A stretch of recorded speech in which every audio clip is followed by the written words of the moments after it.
Hello student, जोहार आप सभी का। आप सभी के प्यारे से YouTube channel Jharkhand maths zone में हम लोग जो है कि लेक्चर नंबर 12 तक कर चुके थे। आज लेक्चर नंबर 13 होने जा रहा है। माइनर मैथमेटिक्स का माइनर पेपर मैथ्स का चल रहा है, सेमेस्टर नंबर 1। ठीक है, मैट्राइसेस का जो है कि वीडियो लेक्चर सीरीज हम लोगों ने स्टार्ट किया था और आपको मालूम होगा कि इसमें 4 यूनिट्स में बांटा गया था आपके सिलेबस को, जिसमें से पहला यूनिट कंप्लीट है, दूसरा यूनिट चल रहा है। दूसरा यूनिट का ये आज जो है कि लास्ट लेक्चर होगा। उसके बाद ये पूरा यूनिट खत्म हो जाएगा। फिर यूनिट 3 हम लोग स्टार्ट करेंगे स्टूडेंट्स। तो अभी तक जो है कि इस वीडियो लेक्चर को लेकर के 4 लेक्चर होने जा रहा है यूनिट 2 का। ठीक है, तो यूनिट 2 में आप लोगों को लेक्चर 10 से स्टार्ट हुआ था। लेक्चर 10, 11, 12 हो गया। ये 13th लेक्चर होने जा रहा है आज के इस वीडियो लेक्चर में, और आज खत्म हो जाएगा यूनिट 2। तो सबसे पहले आज मैं क्या पढ़ाने जा रहा हूं, आप लोगों को बहुत अच्छे से मालूम है कि मैं रिकैप देता हूं, चीजों को मैं बताता हूं टुडेज टारगेट करके कि मैं आज क्या पढ़ाने जा रहा हूं। तो देखिए, आज आप लोग को मैं पढ़ाऊंगा सबसे पहला पॉइंट रिकैप इंपॉर्टेंट पॉइंट्स। फिर दूसरा मैं आपको बताऊंगा non homogeneous equations with constant coefficient matrix containing some lambda और के और म्यू। इसके रिगार्डिंग कुछ क्वेश्चंस को करेंगे हम लोग। आइए फिर हम लोग आज का लेक्चर स्टार्ट करते हैं। सबसे पहले रिकैप दे देना बेस्ट रहेगा आप लोगों के लिए। सॉरी, रिकैप देखिए, if ax equal to b, अगर इस प्रकार का आपका जो है कि इक्वेशंस बने और रैंक ऑफ ए और रैंक ऑफ ए बी, यानी कि ऑगमेंटेड मैट्रिक्स का रैंक और रैंक ए का रैंक, ठीक है, ए मैट्रिक्स का रैंक अगर बराबर आ जाए देन कंसिस्टेंट होगा। तब क्या होगा, मैट्रिक्स या सॉल्यूशन कंसिस्टेंट होगा और वो सॉल्यूशन कुछ ना कुछ देगा। ठीक है ना, हो सकता है यूनिक सॉल्यूशन दे या इनफाइनाइटली मेनी सॉल्यूशंस दे, है ना। फिर से मैं एक बार आपको क्लियर करता हूं। Point number 1, ax equal to b रहे और rank of A augmented matrix के रैंक के बराबर हो जाए तो उसको कंसिस्टेंट कहते हैं, और उस समय वो कुछ ना कुछ सॉल्यूशन देगा। हो सकता है इनफाइनाइटली मेनी सॉल्यूशन दे या फिर यूनिक सॉल्यूशन दे। ठीक है, ये सब मैं पढ़ा चुका हूं पहले भी, बस आज रिकैप दे रहा हूं। फिर दूसरा पॉइंट, यूनिक सॉल्यूशन कब होता है, रैंक ऑफ ए और रैंक ऑफ ऑगमेंटेड मैट्रिक्स का रैंक आपस में बराबर हो जाए और नंबर ऑफ अननोन्स, यानी कि हो सकता है XYZ 3 अननोन्स है, तो rank of A B matrix का ऑगमेंटेड मैट्रिक्स का भी रैंक 3 आ जाए और ए मैट्रिक्स का भी रैंक 3 आ जाए। ऐसे केस में जब number of unknowns, rank of A और rank of augmented matrix A B ये तीनों बराबर हो जाए तो यूनिक सॉल्यूशन मिलता है। इनफाइनाइटली मेनी सॉल्यूशंस कब मिलता है, जब रैंक ऑफ ए और रैंक ऑफ ए बी बराबर हो जाएगा तो सिस्टम कंसिस्टेंट हो जाएगा, है ना। और नंबर ऑफ अननोन्स, मान लीजिए नंबर ऑफ अननोन्स 3 रहे, XYZ 3 रहे और रैंक ऑफ ए और रैंक ऑफ ए बी दोनों का वैल्यू 2 आया है, रैंक ऑफ ए बी 2 आया है, रैंक ऑफ ऑगमेंटेड मैट्रिक्स का भी रैंक 2 आया है। उस केस में ये तो कंसिस्टेंट हो जाएगा, क्योंकि कंसिस्टेंट होने के लिए रैंक ऑफ ए और rank of augmented matrix A B आपस में बराबर होने चाहिए, तो ये तो कंसिस्टेंट हो जाएगा। लेकिन नंबर ऑफ अननोन से लेस देन होगा इन दोनों का रैंक, इसी वजह से इनफिनिटली मेनी सॉल्यूशन मिलेगा। ये सब चीज मैंने पहले भी आपको बता चुका हूं। x इक्वल टू बी, ये नेक्स्ट पॉइंट है, x इक्वल टू बी और b अगर आपका जीरो रहे तो उस केस में the given system of equations are क्या कहलाता है, होमोजेनियस सिस्टम ऑफ इक्वेशंस कहलाता है। अगर x इक्वल टू बी है और b नॉन जीरो है, ठीक है ना, तो उस केस में तो सिस्टम ऑफ इक्वेशंस जो बनेंगे वो non homogeneous system of equations कहलाएंगे। अब आइए हम लोग पेज 3 पर बात करेंगे, पॉइंट 2 पर, टॉपिक 2 और पेज 3 पर बात करने जा रहे हैं। देखिए स्टूडेंट, अब हम लोग बात करेंगे non homogeneous equations with coefficient matrix containing some lambda या फिर k या फिर म्यू। ठीक है, एग्जांपल देखिए, 2x + 3y + 2z = 5 है, 3x + y - z = 7 है, 2x + y + 2z = 3 है। तो सबसे पहले हम लोग करेंगे क्या, कंसिस्टेंसी चेक करेंगे। तो कंसिस्टेंट चेक करेंगे, अगर कंसिस्टेंट हुआ तो फिर चेक करेंगे कि यूनिक सॉल्यूशन देगा या फिर इनफिनिटली मेनी सॉल्यूशंस देगा। फिर से एक बात समझ लीजिए, सबसे पहले हम लोग कंसिस्टेंसी चेक करते हैं इस इक्वेशन का, उसके बाद हम लोग चेक करेंगे कि ये यूनिक सॉल्यूशन देगा या इनफिनिटली मेनी सॉल्यूशंस देगा। यूनिक सॉल्यूशन तभी होगा जब रैंक ऑफ ए और रैंक ऑफ ए बी और नंबर ऑफ अननोन्स आपस में तीनों बराबर हो जाए, तब यूनिक सॉल्यूशन मिलेगा। और रैंक ऑफ ए और रैंक ऑफ ए बी बराबर हो जाएगा तो वो कंसिस्टेंट होगा, है ना, कंसिस्टेंट होगा। और less than number of unknowns हो जाए तब फिर इनफिनिटली मेनी सॉल्यूशंस होगा, क्योंकि सबसे पहले कंसिस्टेंसी चेक करेंगे। कंसिस्टेंसी चेक करने के लिए रैंक ऑफ ए और रैंक ऑफ ए बी आपस में चेक करेंगे। अगर ये दोनों बराबर हो जाएगा तो कंसिस्टेंट कहेंगे, अगर दोनों बराबर नहीं है तो इनकंसिस्टेंट कहेंगे। और अगर कंसिस्टेंट होगा तो उस केस में सॉल्यूशन एग्जिस्ट करता है। सॉल्यूशन चेक करने के लिए हम लोग चेक करेंगे कि नंबर ऑफ अननोन्स कितने हैं। नंबर ऑफ अननोन्स और रैंक ऑफ ए और रैंक ऑफ ए बी तीनों बराबर होंगे तो यूनिक सॉल्यूशन होंगे। तीनों बराबर नहीं होंगे यानी कि rank of A rank of A B आपस में बराबर तो आ गए लेकिन वो लेस देन है नंबर ऑफ अननोन से, तो उस केस में इनफिनिटली मेनी सॉल्यूशंस होंगे। तो ये सब चीज आप लोगों को मालूम होना चाहिए। इस क्वेश्चन को जस्ट सॉल्व नहीं करना, इसको सॉल्व तो करना ही था बट मैंने जस्ट आपको समझाया है। अभी लैम्डा नहीं है, इसमें म्यू नहीं है, के नहीं है, तो वैसे क्वेश्चंस को करेंगे तो आपको ज्यादा अच्छा लगेगा। अभी जस्ट मैंने इसको समझाया कि ऐसा ऐसा है तो ऐसा ऐसा सिचुएशन को ऐसे ऐसे करके टैकल करते हैं, है ना, कि कंसिस्टेंट कब होता है, यूनिक सॉल्यूशंस कब होता है, इनफिनिटली मेनी सॉल्यूशंस कब होता है, ये सब चीजें मैंने आपको बताया है।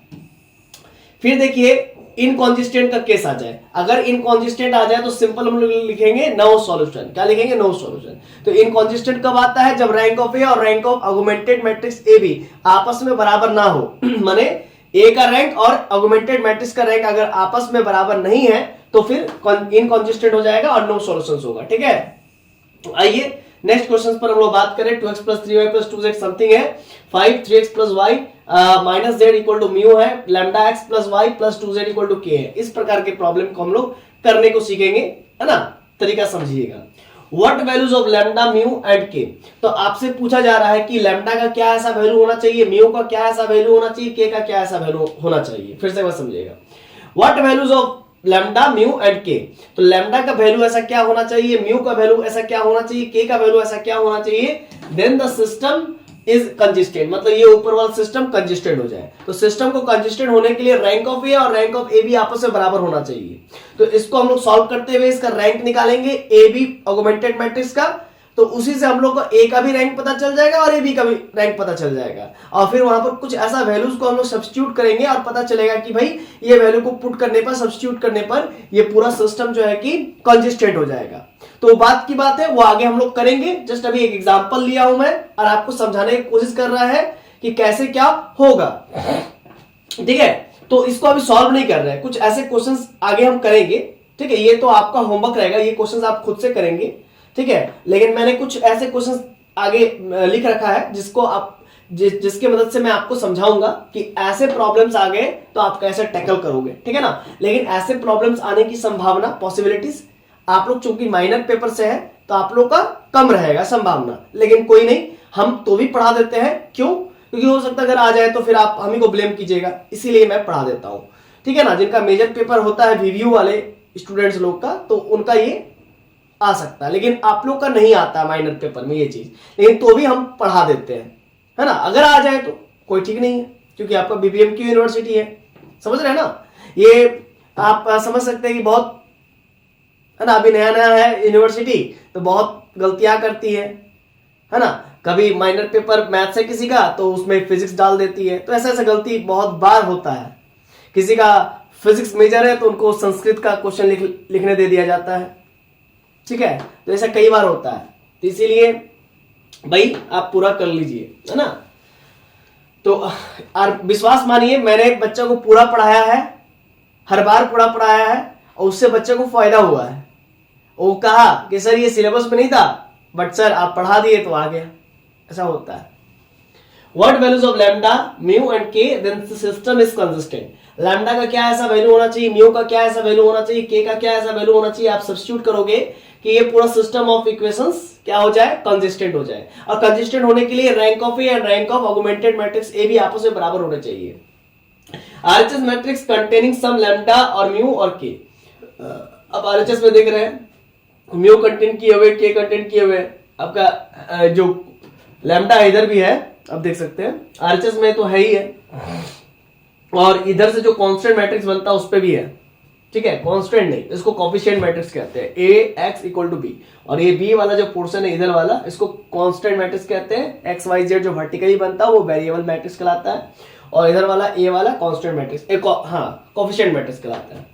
ठीक है, अब देखिए नेक्स्ट क्वेश्चन है 2 lambda x plus 3y minus z equal to 3। फिर ये 3 क्वेश्चन है, 3 इक्वेशंस है, ये भी सिस्टम ऑफ इक्वेशंस है। तो इस पे भी आप पता कीजिए what values of lambda, mu and के। हालांकि यहाँ पर सिर्फ लैम्डा का ही वैल्यू आपको पता करना है, जिसकी वजह से ये सिस्टम ऑफ इक्वेशंस कंसिस्टेंट हो जाए। तो आपको केस पता करना, वो केस पता करना, वो जो है कि आपको लैम्डा का वैल्यू पता करना जहां पर ये पूरा सिस्टम ऑफ इक्वेशन कंसिस्टेंट होगा। समझ रहे हैं ना, कुछ इसी प्रकार से, है ना।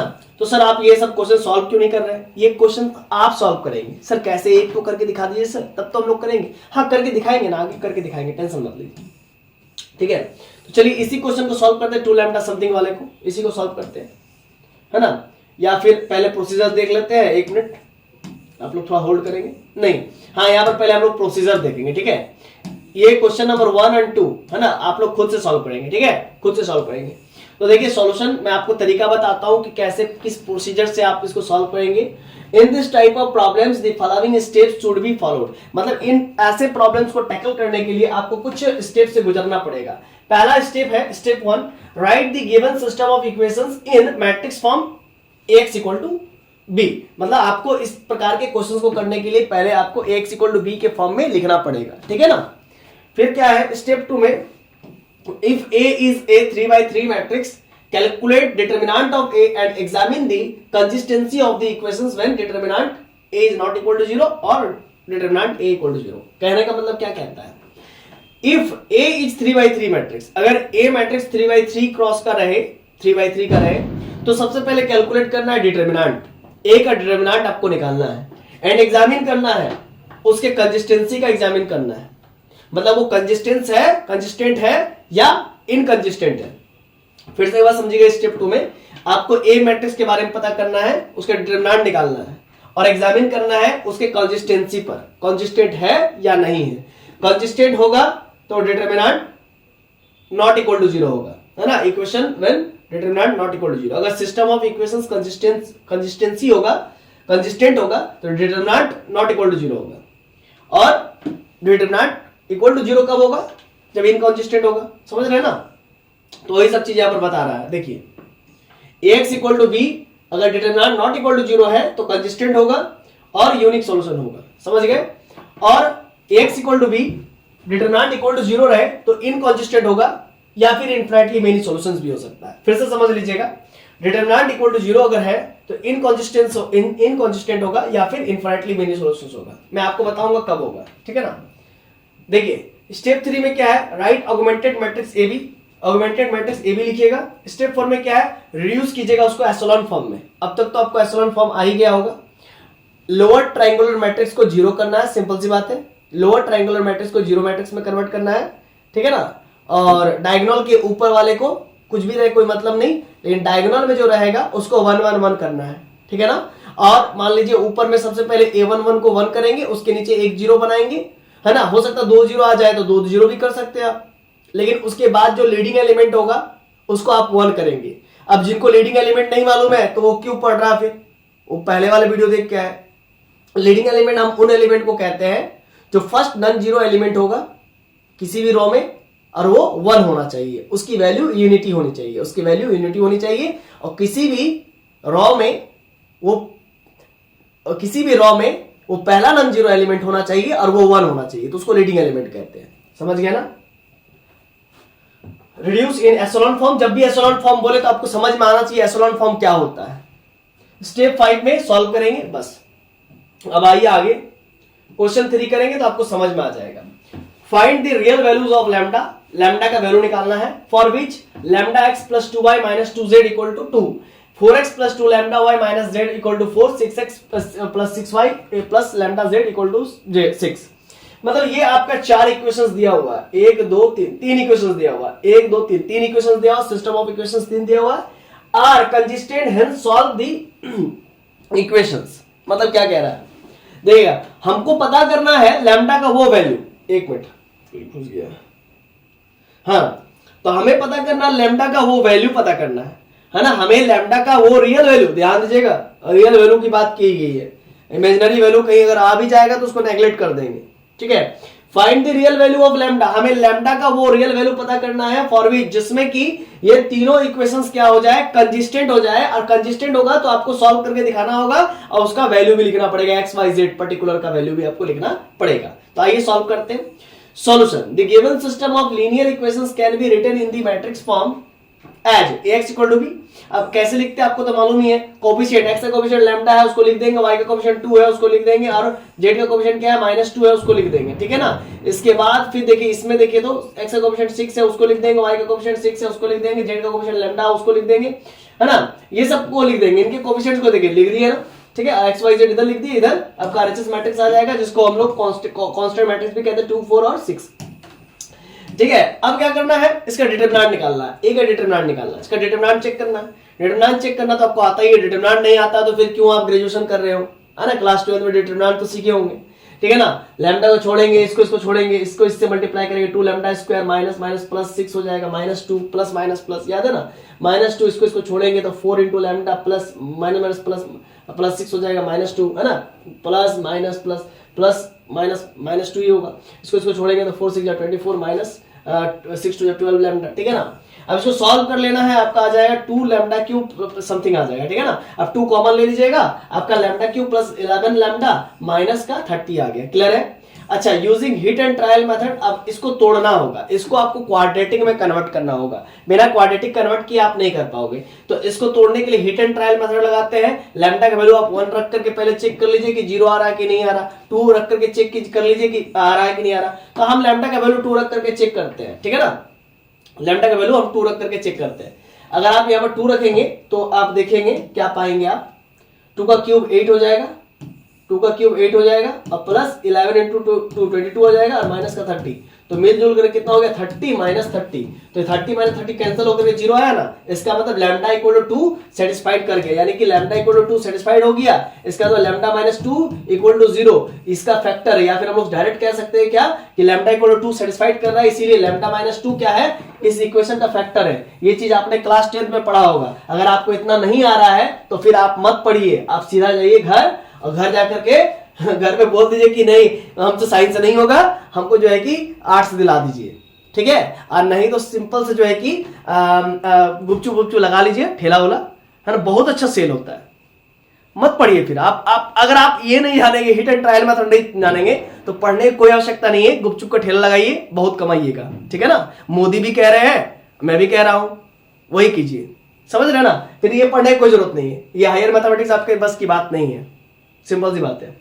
नहीं होता है, गुपचुप का ठेला लगाइए, चाट पकौड़ी का ठेला लगाइए, अच्छा कमा लीजिएगा। अब ठंडा का सीजन है, अंडा लगाइए, अच्छा कमा लीजिएगा, ठीक है। ठीक, क्लियर है concept, hit and trial method. अब लैम्डा इक्वल टू 2 हम लोग जैसे कि पुट करके देखें तो वो सेटिस्फाइड कर गया, तो लैम्डा माइनस 2 इक्वल टू 0, यानी कि इसका फैक्टर हो गया। अब फैक्टर है, इसका मतलब इसको इससे डिवाइड करेंगे, लैम्डा माइनस 2 से डिवाइड करेंगे, किसको, lambda cube plus 11 lambda minus 30, है ना, इसको डिवाइड करेंगे। डिवाइड करने पर देखिए रिमाइंडर 0 आ गया। रिमाइंडर 0 इसीलिए आया ना भाई, क्योंकि लैम्डा माइनस 2 उसका फैक्टर है। और इधर क्या आया, इधर आपका कोशेंट आया, क्या आया, कोशेंट आया। और आपको बहुत अच्छे से मालूम है, क्या मालूम है, एक मिनट, आपको बहुत अच्छे से मालूम है, डिविडेंड इक्वल टू डिवाइजर, है ना, इनटू डिवाइजर इनटू, है ना, कोशेंट प्लस रिमाइंडर होता है। तो देखिए डिविडेंड आपका क्या है, lambda cube plus 11 lambda minus 30 equal to divisor कितना है, लैम्डा माइनस 2, कोशेंट कितना है जी, lambda square plus 2 lambda plus का 15, एक प्लस रिमाइंडर 0 आ गया। तो इसी चीज को देखिए नीचे लिखा होगा, देखिए ये डिटरमिनेंट किया ना जी, और यहां पर देखिए डिटरमिनेंट 2 टाइम्स ऑफ समथिंग आया हुआ था, तो 2 लिख देंगे, पहले 2 लिख देंगे, देखिए 2 लिख दिए, ठीक है, लिख दिया ना। और इस पूरे का मतलब देखिए, इस पूरे का मतलब lambda cube plus 11 lambda minus 30, इसको जब डिवाइड दिए तो उस पूरे को लिखेंगे, है ना, बी क्यूब प्लस आर के फॉर्म में, डिवाइजर इंटू कोशेंट। देखिए डिवाइजर इंटू कोशेंट, तो डिवाइजर लैम्डा माइनस 2 से डिवाइड किए थे, कोशेंट आया है lambda square plus 2 lambda plus 15, देखिए 2 लैम्डा प्लस 15 और प्लस रिमाइंडर 0, तो 0 लिखने का कोई वैल्यू नहीं है, कोई मतलब नहीं है, क्योंकि 0 तो समझ रहे हैं ना, 0 लिखे ना लिखे कोई फर्क नहीं पड़ता है। ये क्वेश्चन 1 समझ गए। अब लैम्डा, इफ लैम्डा बराबर 2, लॉजिक समझिएगा, इतना तो क्लियर है ना। अगर लैम्डा का मान 2 ले लेंगे, यहां पर लैम्डा का मान 2 ले लेंगे, लैम्डा का वैल्यू 2 पुट कर देंगे, तो डिटरमिनेंट का वैल्यू क्या आ जाएगा, 0 आ जाएगा, है कि नहीं। तो उस केस में रैंक ऑफ ए 3 से घट जाएगा। अब 3 से घट जाएगा सर, मतलब बात को समझिएगा, इस बात को जरा समझिएगा बहुत अच्छे से, हम आपको समझाने की कोशिश करेंगे। देखिए अगर लैम्डा का वैल्यू यहाँ पर 2 रख देंगे तो 2 रख देंगे तो 2 - 2 0 हो जाएगा। ये तो समझ में आ रहा है ना, 0 हो जाएगा। और रैंक ऑफ ए क्या मैंने बोला, 3 से कम हो जाएगा। रैंक ऑफ ए 3 से, और 3 क्या है, नंबर ऑफ वेरिएबल्स है ना, number of variables x y z था, 3 नंबर ऑफ वेरिएबल्स है, तो 3 से कम हो जा रहा रैंक ऑफ ए, है ना, तो 3 से कम हो जा रहा, तो रैंक ऑफ ए का वैल्यू 3 से कम हो जाएगा। तो आप कहेंगे सर कैसे रैंक ऑफ ए 3 से कम कैसे हो जाएगा? हम बोले कि भाई जब डिटरमिनेंट 0 आ जाता है ना, तो इसका मतलब कोई दो रो या कोई दो कॉलम आपस में इक्वल हो जाता है, तब ऐसा होता है। और जब कोई दो रो और कोई दो कॉलम आपस में इक्वल हो जाएगा तो एक रो से दूसरे को माइनस कर सकते हैं, या फिर माइनस करके उसको तीसरे वाले रो को हटा सकते हैं। मान लीजिए दूसरा तीसरा रो आपस में बराबर आ गया तो दूसरे को तीसरे से माइनस करके हटा देंगे, या फिर कॉलम 1 कॉलम 2 बराबर आ गया तो कॉलम 1 से कॉलम 2 को माइनस करके कॉलम 2 को हटा देंगे, या फिर कॉलम 2 से कॉलम 1 को माइनस करके हटा देंगे साइड से। तो इस प्रकार से कोई एक पूरा रो या कोई एक पूरा कॉलम 0 हो जाएगा। तो उस केस में number of non zero rows कितने होंगे, 3 से घट करके कितने हो जाएंगे, 2 हो जाएंगे। वही चीज कह रहा, तब रैंक ऑफ ए आपका 3 से कम हो जाएगा, 3 से कम हो जाएगा। समझ रहे ना सर? नहीं समझ में आया, जो आप मुंह से बोल दिए ना फड़ फड़ फड़ फड़, नहीं समझ में आया, कोई बात नहीं, आओ प्रैक्टिकल दिखाते हैं। देखो प्रैक्टिकली देख लो, हमको मालूम था बहुत ऐसे बच्चे होंगे तो इसीलिए मैं करके रख दिया हूं। देखो डिटरमिनेंट ऑफ ए का वैल्यू कितना है, देखो यहां ध्यान दो, यहां ध्यान दो, यहां ध्यान दो। लैम्डा का वैल्यू 2 रखने बोल रहा है तो यहाँ पर 2 रखो, यहाँ पर 2 2 - 2 4 2 दूनी 4 -1 6 ये 2 हो जाएगा। तो यही चीज यहाँ पर लिखे, देखो तो जरा, इतना करने के बाद यहां तक समझ में आया ना कि हाँ भाई ये मेरा आ गया पूरा फंक्शन डिटरमिनेंट ए का वैल्यू, ये इक्वेशन 1 समझ में आ गया। अब यहाँ पर लैम्डा का वैल्यू 2 रखने पर 0 हो रहा है, तो लैम्डा का वैल्यू 2 रख करके चेक करो। अब यहाँ पर देखो बाबू क्या है, 2 2 - 2, ये तो ये मैंने बताया था ऐसे ही होगा। अब रॉ को कॉलम में चेंज करो या कॉलम को रॉ में चेंज करो, क्या फर्क पड़ता है? डिटरमिनेंट में कोई फर्क पड़ेगा? Determinant can not change. अगर रॉ को कॉलम वाइज करोगे या कॉलम को रॉ वाइज करोगे तो डिटरमिनेंट का एक्चुअल वैल्यू में कोई प्रभाव नहीं पड़ता। ये चीज आपने प्रॉपर्टीज ऑफ डिटरमिनेंट में पढ़ा होगा क्लास 12 में। तो मैंने जो रॉ है उसको कॉलम करेंगे और जो कॉलम है उसको रॉ करेंगे। जो सोया हुआ है उसको खड़ा कर दिए, जो सोया हुआ है उसको खड़ा कर दीजिए, जो सोया हुआ उसको खड़ा कर दीजिए। 2 2 4 4 हो जाएगा, ठीक है ना? क्लियर है इतना कॉन्सेप्ट? अब देखिएगा, अब रॉ 1 को रॉ 3 में कन्वर्ट कर दीजिए, रॉ 1 को रॉ 3 में कन्वर्ट कीजिए, रॉ 3 को रॉ 1 में कन्वर्ट कीजिए, रॉ 3 को रॉ 1 में कन्वर्ट कीजिए। तो जो नीचे वाला उसको ऊपर कर देंगे, देखिए 2 - 2 - 1 2 ऊपर की ओर चल गया, ये वाला ऊपर की ओर 2 4 6 नीचे की ओर आ जाएगा, ठीक है? रॉ 2 वाला एज इट इज है। अब आप देख सकते हो रॉ 2 और रॉ 3 आपस में बराबर हो गया ना। अब क्या करेंगे, रॉ 3 में रॉ 2 घटा देंगे, तो रॉ 3 को एज इट, देखिए रॉ 2 को एज इट इज रहने दीजिए, रॉ 3 में जो है उसको रॉ 2 से घटा दीजिए। 2 में 2 गया 0, 4 में 4 गया 0, 6 में 6 गया 0। वाह वाह वाह वाह। अब देखो, अब रॉ 2 में 2 से डिवाइड कर दो, ठीक है ना, क्योंकि 0 के ऊपर में 1 होता है तो 1 हो गया। 2 2 4 2 3 6, ठीक है? अब रॉ 1 को रॉ 2 में चेंज कर दो तो रॉ 1 ऊपर चल जाएगा, रॉ 2 नीचे आ जाएगा। क्यों? क्योंकि A11 वाला पोजीशन, A11 ये वाला पोजीशन, ये 1 होना चाहिए, तो ऊपर चलेगा, ये नीचे आ जाएगा, ठीक है? ये सब तो आपको मालूम ही होना चाहिए। और यहाँ पर जहां पर हम इक्वल लगाए हुए हैं ना, इक्वल लगाए हैं ना, वहां पर सिंबल इस चीज का लगा दीजिएगा, इक्विवेलेंसी का, क्योंकि ये तो पूरा तो डिटरमिनेंट ए नहीं ना है, ये इक्विवेलेंट टू डिटरमिनेंट ए है, क्योंकि इसमें बहुत सारा मैंने ऑपरेशंस किया है ना, ये इसमें बहुत सारा कहां से ऑपरेशंस किया जी, यहां तक तो ठीक था, उसके बाद फिर मैंने यहां से ऑपरेशंस करना स्टार्ट किया, तो आप यहां पर ये सिंबल लगा दीजिएगा, ये सिंबल है ना, सिंबल ये वाला सिंबल है ना, इक्विवेलेंसी का या इक्विवेलेंट का भी बहुत कोई कहते हैं, तो आप लगा दीजिएगा। आइए अब आगे बढ़ते हैं, यहां तक तो हो गया था, यहां भी हो गया था। रॉ 1 को रॉ 2 में चेंज कर दिए, जो रॉ 2 में है उसको रॉ 1 कर दिए, जो रॉ 1 में उसको रॉ 2 कर दिए, ठीक है?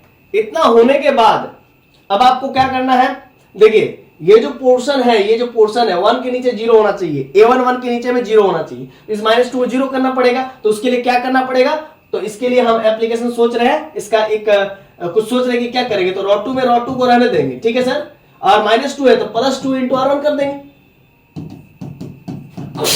सॉरी -2 + 2 × R11, तो ये कट गया ना, 0 हो गया ना, 0 होगा नहीं वाला।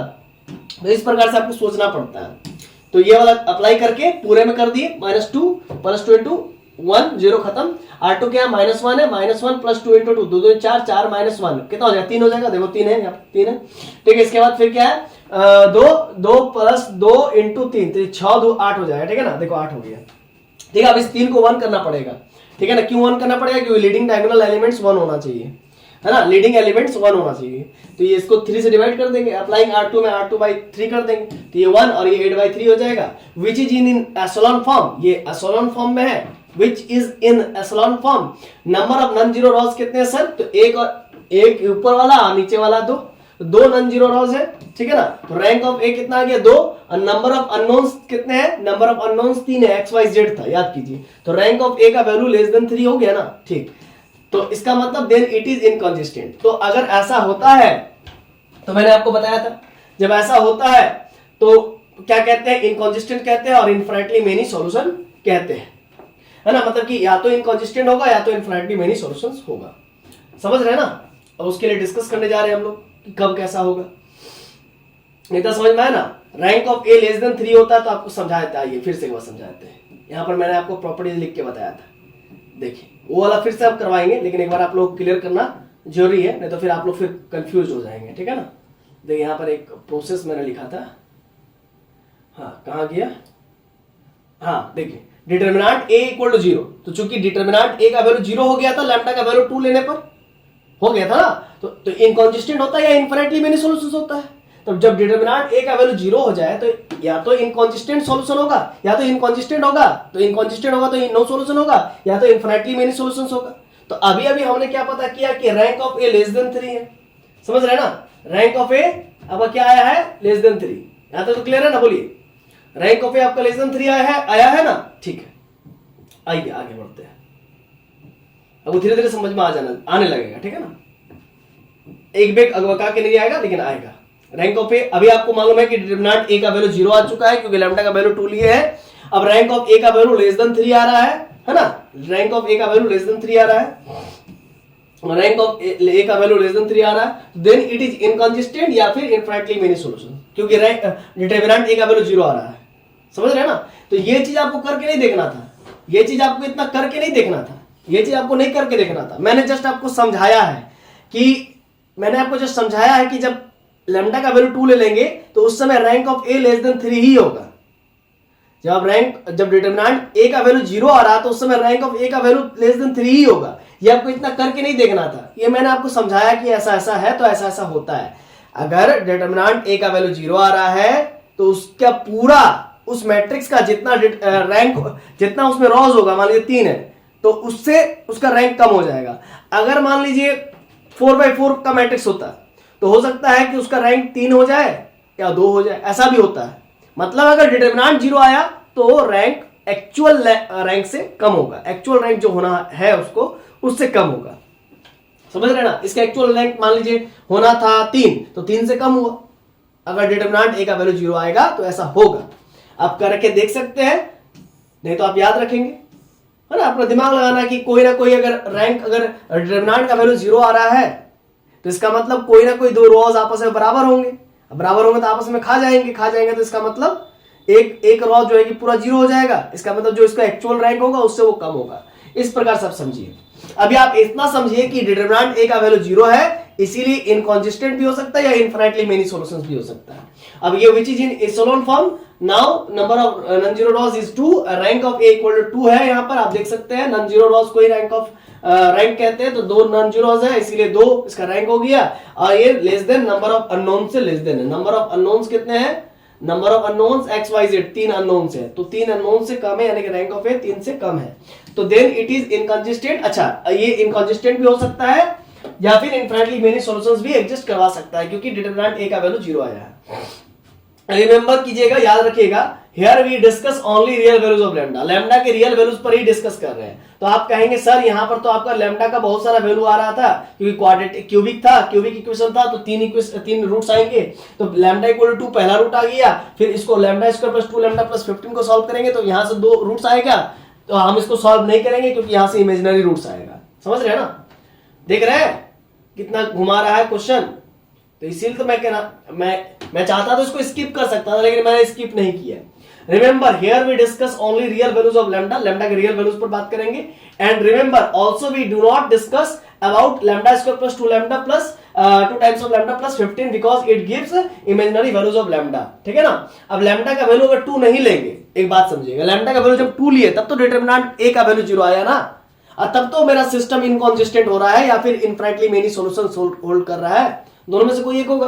तो अगर हम लैम्डा का वैल्यू 2 नहीं लेंगे तो डिटरमिनेंट ए का वैल्यू 0 नहीं होगा, और जब डिटरमिनेंट ए का वैल्यू 0 नहीं होगा तो सिस्टम कंसिस्टेंट होगा, और सिस्टम कंसिस्टेंट होगा तो यूनिक सॉल्यूशन देगा। अभी पढ़ के आए तो वही है कि इफ लैम्डा का वैल्यू नॉट इक्वल टू 2 तो determinant is not equal to 0, then lambda square plus 2 lambda plus 15 equal to 0 does not gives any real values of lambda. याद रखिएगा, अगर लैम्डा का वैल्यू 2 नहीं भी रहे ना, अगर लैम्डा का वैल्यू जैसे 2 ले लिए तो हम कहें कि चलो भाई इमेजिनरी आ जाएगा, लैम्डा का वैल्यू 2 ले लिए थे तो इमेजिनरी आ रहा था, इसीलिए उसको नहीं लिए थे उस समय।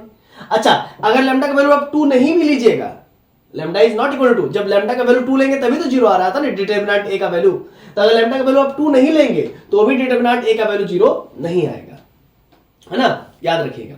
तो लैम्डा का वैल्यू 2 नहीं लेंगे तो ऑब्वियस सी बात है 3 4 5 कुछ लेंगे, क्योंकि लैम्डा -2 टाइम्स करके था, तो अगर हम लैम्डा का वैल्यू 2 नहीं लेंगे तो उसके अलावा कुछ ले सकते हैं, तो भी अगर कुछ अलग लेंगे तो फिर डिटरमिनेंट ए का वैल्यू 0 नहीं आएगा, not equal to 0।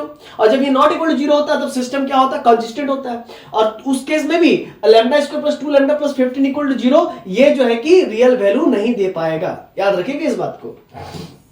Then the given system has unique solution, तब सिस्टम के पास यूनिक सॉल्यूशन होगा जब लैम्डा का वैल्यू 2 नहीं लेंगे तब, क्योंकि जब 2 लेने पर ही मेरा 0 आ रहा है, डिटरमिनेंट ए का वैल्यू 0 आ रहा है।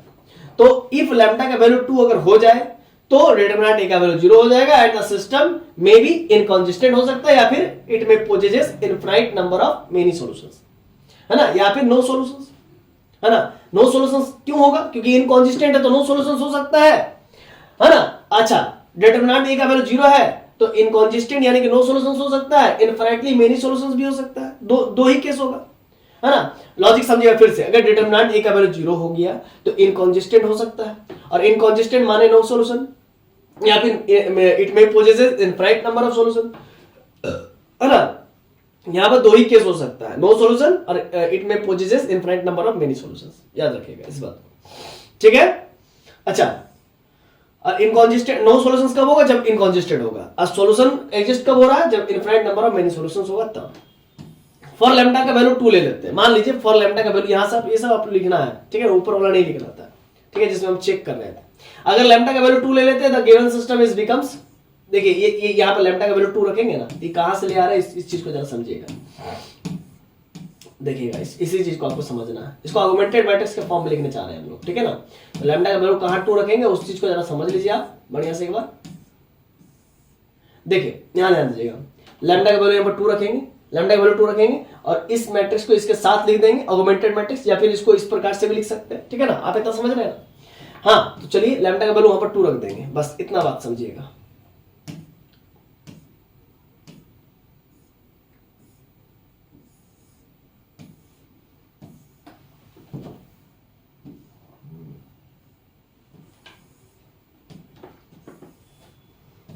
हाँ देखिए लैम्डा का वैल्यू 2 रख दिए एज इट इज इक्वेशन में, जैसे ऊपर वाला दिखाए थे, जहां जहां लैम्डा था वहां पर 2 रख दिया, तो 2 2 से 4 हो गया बीच में, raw 1 raw 2 column 2 a to 2, ये वाला पोजीशन है a to 2, है ना, रॉ 2 कॉलम 2, है ना, तो ये 4 हो गया।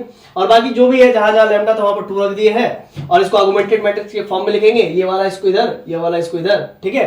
अब इससे फायदा होता है क्या, आर्गुमेंटेड मैट्रिक्स से ए बी का भी रैंक पता चल जाता है और ए का भी रैंक पता चल जाता है। अब इसको फिर एशेलॉन फॉर्म में आप कन्वर्ट कीजिए भाई।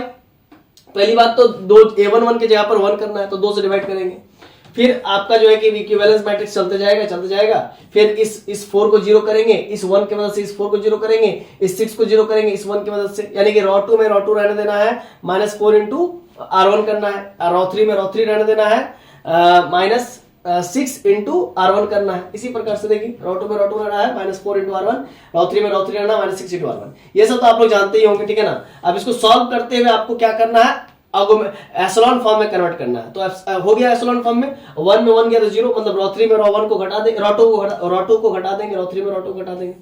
बाकी बात आप लोग जान रहे हैं, ठीक है ना, ये सब नहीं जानते तो ये सब यहाँ से देख सकते हैं। हालांकि क्या देखेंगे आप लोगों को ये सब मालूम होना चाहिए, एशेलॉन फॉर्म कैसे कन्वर्ट किया जाना चाहिए, क्योंकि हम पहले ही पढ़ा चुके हैं, नहीं जानते तो फिर पढ़ने का कोई औचित्य नहीं, कोई मतलब नहीं बनता है।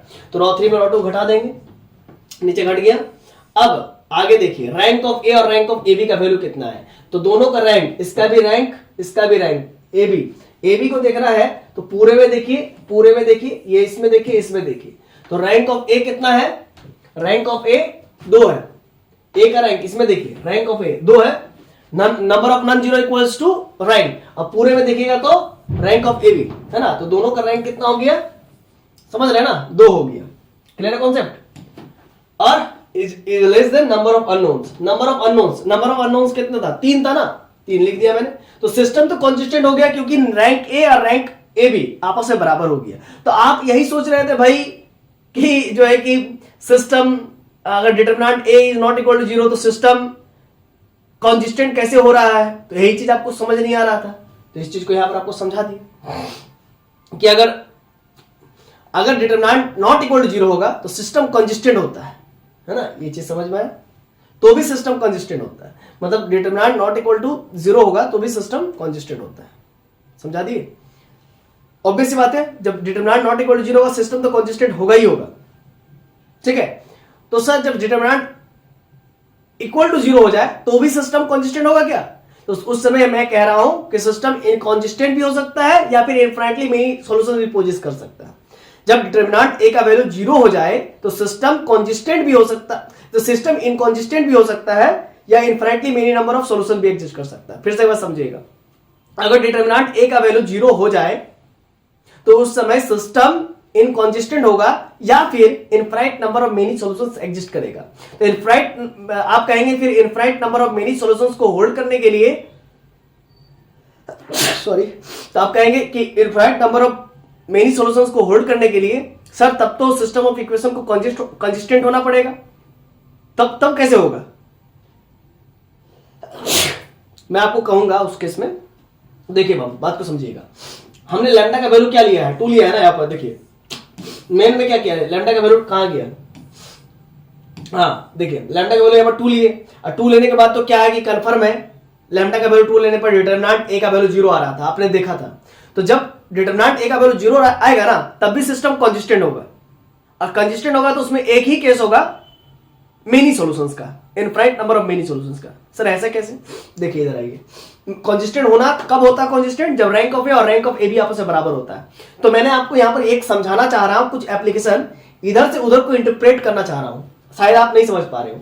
लैम्डा का वैल्यू अगर 2 ले लिए तो भाई लैम्डा का वैल्यू 2 ले लेंगे तो डिटरमिनेंट का वैल्यू तो 0 हो रहा था, क्योंकि डिटरमिनेंट ए बराबर 2 times of lambda minus 2 something कुछ ऐसा था बना हुआ है ना, याद है आपको, क्वाड्रेटिक इक्वेशंस के फॉर्म में था, फिर multiplied by lambda minus 2 quadratic equation के फॉर्म में। तो सिंपल सीधा बात है कि लैम्डा का वैल्यू आप 2 लेंगे तो वो पूरा 0 हो जाएगा, डिटरमिनेंट ए का वैल्यू 0 हो जाएगा। तो जब डिटरमिनेंट ए का वैल्यू 0 होगा तो सर कंसिस्टेंट कैसे हो रहा है, तो आइए समझिए।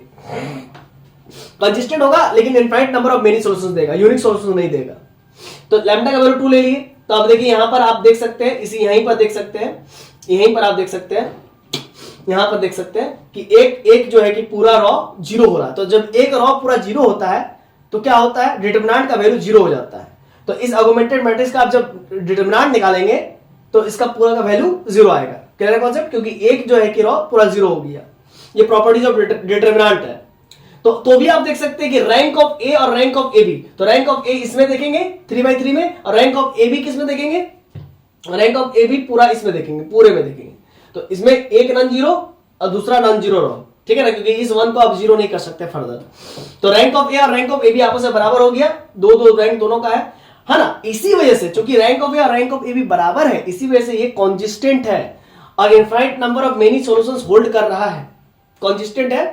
अब अगर इनकंसिस्टेंट होता, इनकंसिस्टेंट कब होता, जब रैंक ऑफ ए और रैंक ऑफ ए बी आपस में बराबर नहीं होता, तब इनकंसिस्टेंट होता, समझ गया ना, और नंबर ऑफ अननोन से लेस देन रहता, ठीक ना।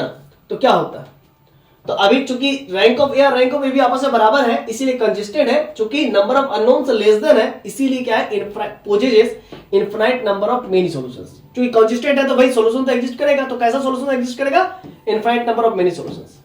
Hence the system will have infinitely many number of solutions.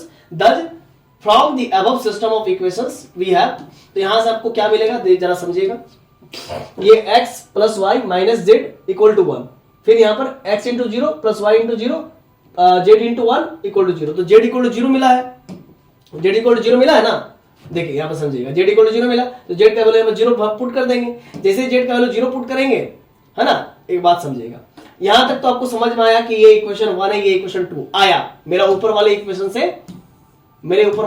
से आया, ठीक है ना। अब एक बात बहुत ध्यान से समझिएगा, शायद बहुत ज्यादा लेंदी हो रहा है, लेकिन मैं कर ही क्या सकता हूं, है तो आपको पढ़ना ही है। तो वेन ये बात को समझिएगा, ये चीज आपको पढ़ना नहीं है, देखिए यहां से आपको पढ़ना नहीं है ना, ये जस्ट मैं आपको समझाना चाह रहा हूं, ठीक है। ये कैसे सॉल्व होता है, हम यहां पर जो सॉल्व करेंगे वो दूसरे तरीके से सॉल्व करेंगे, आपके सेमेस्टर 1 के लेवल से ही सॉल्व करेंगे। लेकिन सेमेस्टर 3, 5 में आप जब जिनका मैथमेटिक्स ऑनर्स होता है वो लोग पढ़ते हैं, तो चूंकि मेरा था तो इसीलिए मैं आपको समझा रहा हूं, तो समझ लीजिए, आपको इसको अप्लाई नहीं करना। वेन इक्वेशन, है ना, 2 एंड नंबर ऑफ वेरिएबल्स 3, है ना, तो आपको यहां पर कितना इक्वेशंस मिला है, 2 इक्वेशंस मिला है, और नंबर ऑफ वेरिएबल्स कितने हैं, 3 है, एक्स वाई जेड 3 है। तो जब नंबर ऑफ इक्वेशंस 2 रहे और वेरिएबल्स 3 रहे, फिर से समझिएगा, नंबर ऑफ इक्वेशंस 2 रहे, है ना, 2, और वेरिएबल्स क्या है, 3 है, एक्स वाई जेड 3 है। तो when number of equations 2 and number of variables 3 रहे, तो उस केस में then solve this type of equation. तब इस टाइप के इक्वेशंस को सॉल्व करने के लिए हम लोग बेसिक सॉल्यूशंस का इस्तेमाल करते हैं। क्या? बेसिक सॉल्यूशन, जो कि आप सेमेस्टर 3 में पढ़ोगे। तो सर क्यों बता रहे हैं? बस समझाने के लिए, बस, और कुछ नहीं। इसको हम यहाँ पर बताएंगे भी नहीं कि इससे कैसे सॉल्व करेंगे, यहाँ पर हम सिर्फ जो आपका मेथड है, ट्रेडिशनल मेथड है, उसे सॉल्व करके सिखाएंगे by using basic solution which is belongs to same 3। बस खत्म। Now x plus y minus z equal to 1 है जी सर, तो यहाँ पर जेड का वैल्यू 0 पुट कीजिए, तो x plus y equal to 1 आया, ठीक है, सिंस जेड इक्वल टू 0 था इसीलिए। अब जरा समझिएगा, अब यहाँ पर कोई एक वेरिएबल को आप t मान लीजिएगा, तो y को t मान लेंगे तो x बराबर 1 माइनस टी आ जाएगा, x का वैल्यू 1 माइनस टी। अब जरा समझिएगा, तो 10 x का वैल्यू 1 माइनस टी आया, y का वैल्यू t और z का वैल्यू 0 आया। अब t का वैल्यू यहाँ पर रखिए, क्या रखिएगा, t का वैल्यू 0 रखिए, तो आपको क्या मिलेगा, x का वैल्यू 1 मिलेगा, y का वैल्यू 0 और z का वैल्यू 0 मिलेगा। अब t का वैल्यू आप 2 रखिए या 1 रखिए, तो जब आप 1 रखिएगा तो x का वैल्यू 0 मिलेगा, y का वैल्यू 1 मिलेगा, z का वैल्यू 0 मिलेगा। जब आप x का वैल्यू आप 2 रखिएगा तो x का वैल्यू t का वैल्यू, सॉरी क्या बोल रहे हैं हम, x का वैल्यू x का बोल रहे थे ना, गलत बोल। तो t का वैल्यू जब आप 1 रखिएगा तो आपका x का वैल्यू 0 मिलेगा, y का वैल्यू 1 मिलेगा, z का वैल्यू 0 मिलेगा। अब जब x का वैल्यू जब आप t का वैल्यू 0 रखेंगे तो x का वैल्यू 1 मिलेगा, y का वैल्यू 0 मिलेगा, z का वैल्यू 0 मिलेगा। फिर जब आप t का वैल्यू 2 रखेंगे तो x का वैल्यू -1 मिलेगा, y का वैल्यू 2 मिलेगा, z का वैल्यू 0 मिलेगा। इस प्रकार से ढेरों अरबों खरबों लाखों जो है कि x y और z का वैल्यू आएंगे, लेकिन हर बार z का वैल्यू 0 ही होगा, ठीक है। मेरा जनरल सॉल्यूशन, और ये इसी को कहते हैं infinite number of many solutions, इसी को तो कहते हैं, हो गया ना, हाँ, corresponding टू लैम्डा 2, मतलब लैम्डा का वैल्यू अगर 2 मान के आप चलते हैं तो आपको इस प्रकार से infinite number of many solutions हासिल होते हैं। तो बहुत अच्छी बात है, बहुत अच्छा क्वेश्चन था। आई होप आपको बातें समझ में आ गई होगी, और नहीं आई तो फिर आप इसको 2 बार 3 बार देखिए, नहीं तो आगे क्या कहेंगे, और नहीं तो भी नहीं समझ में आता तो फिर भाई सबसे आसान काम गुपचुप बेचिए, है ना, बहुत उसका मार्केटिंग है, हाँ, और हम कर ही क्या सकते हैं। देखिए आपको हाथ पैर मारना पड़ेगा, आप जब समुद्र में नहीं डूबते, नदी में जब आप डूबते हैं तो अपने आप को बचाने के लिए कुछ तो करते होंगे ना, तो उस प्रकार से आपको करना पड़ेगा, नहीं करेंगे तो कोई नहीं बचाने आएगा, ठीक है ना, कोई नहीं बचाने आता आज के डेट में, ठीक है ना।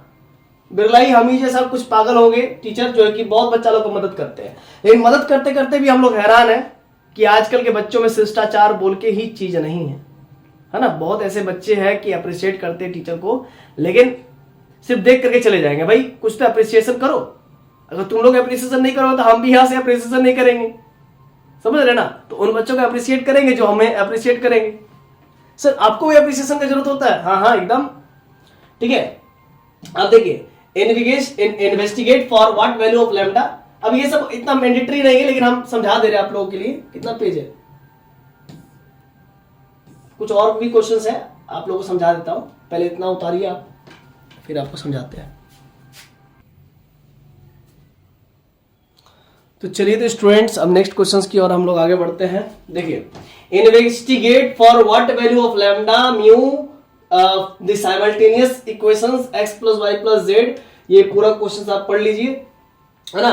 बोलता है कि क्या ऐसा वैल्यू होना चाहिए लैम्डा के लिए, म्यू के लिए, जिस वजह से ये system of equations unique solutions दे, infinite number of many solutions दे या नो सॉल्यूशंस दे। तो 3 केस है, इन तीनों को इसको हम लोग सॉल्व करेंगे, ठीक है। तो हमें इन्वेस्टिगेट करना मतलब लैम्डा म्यू का वैल्यू पता करना है।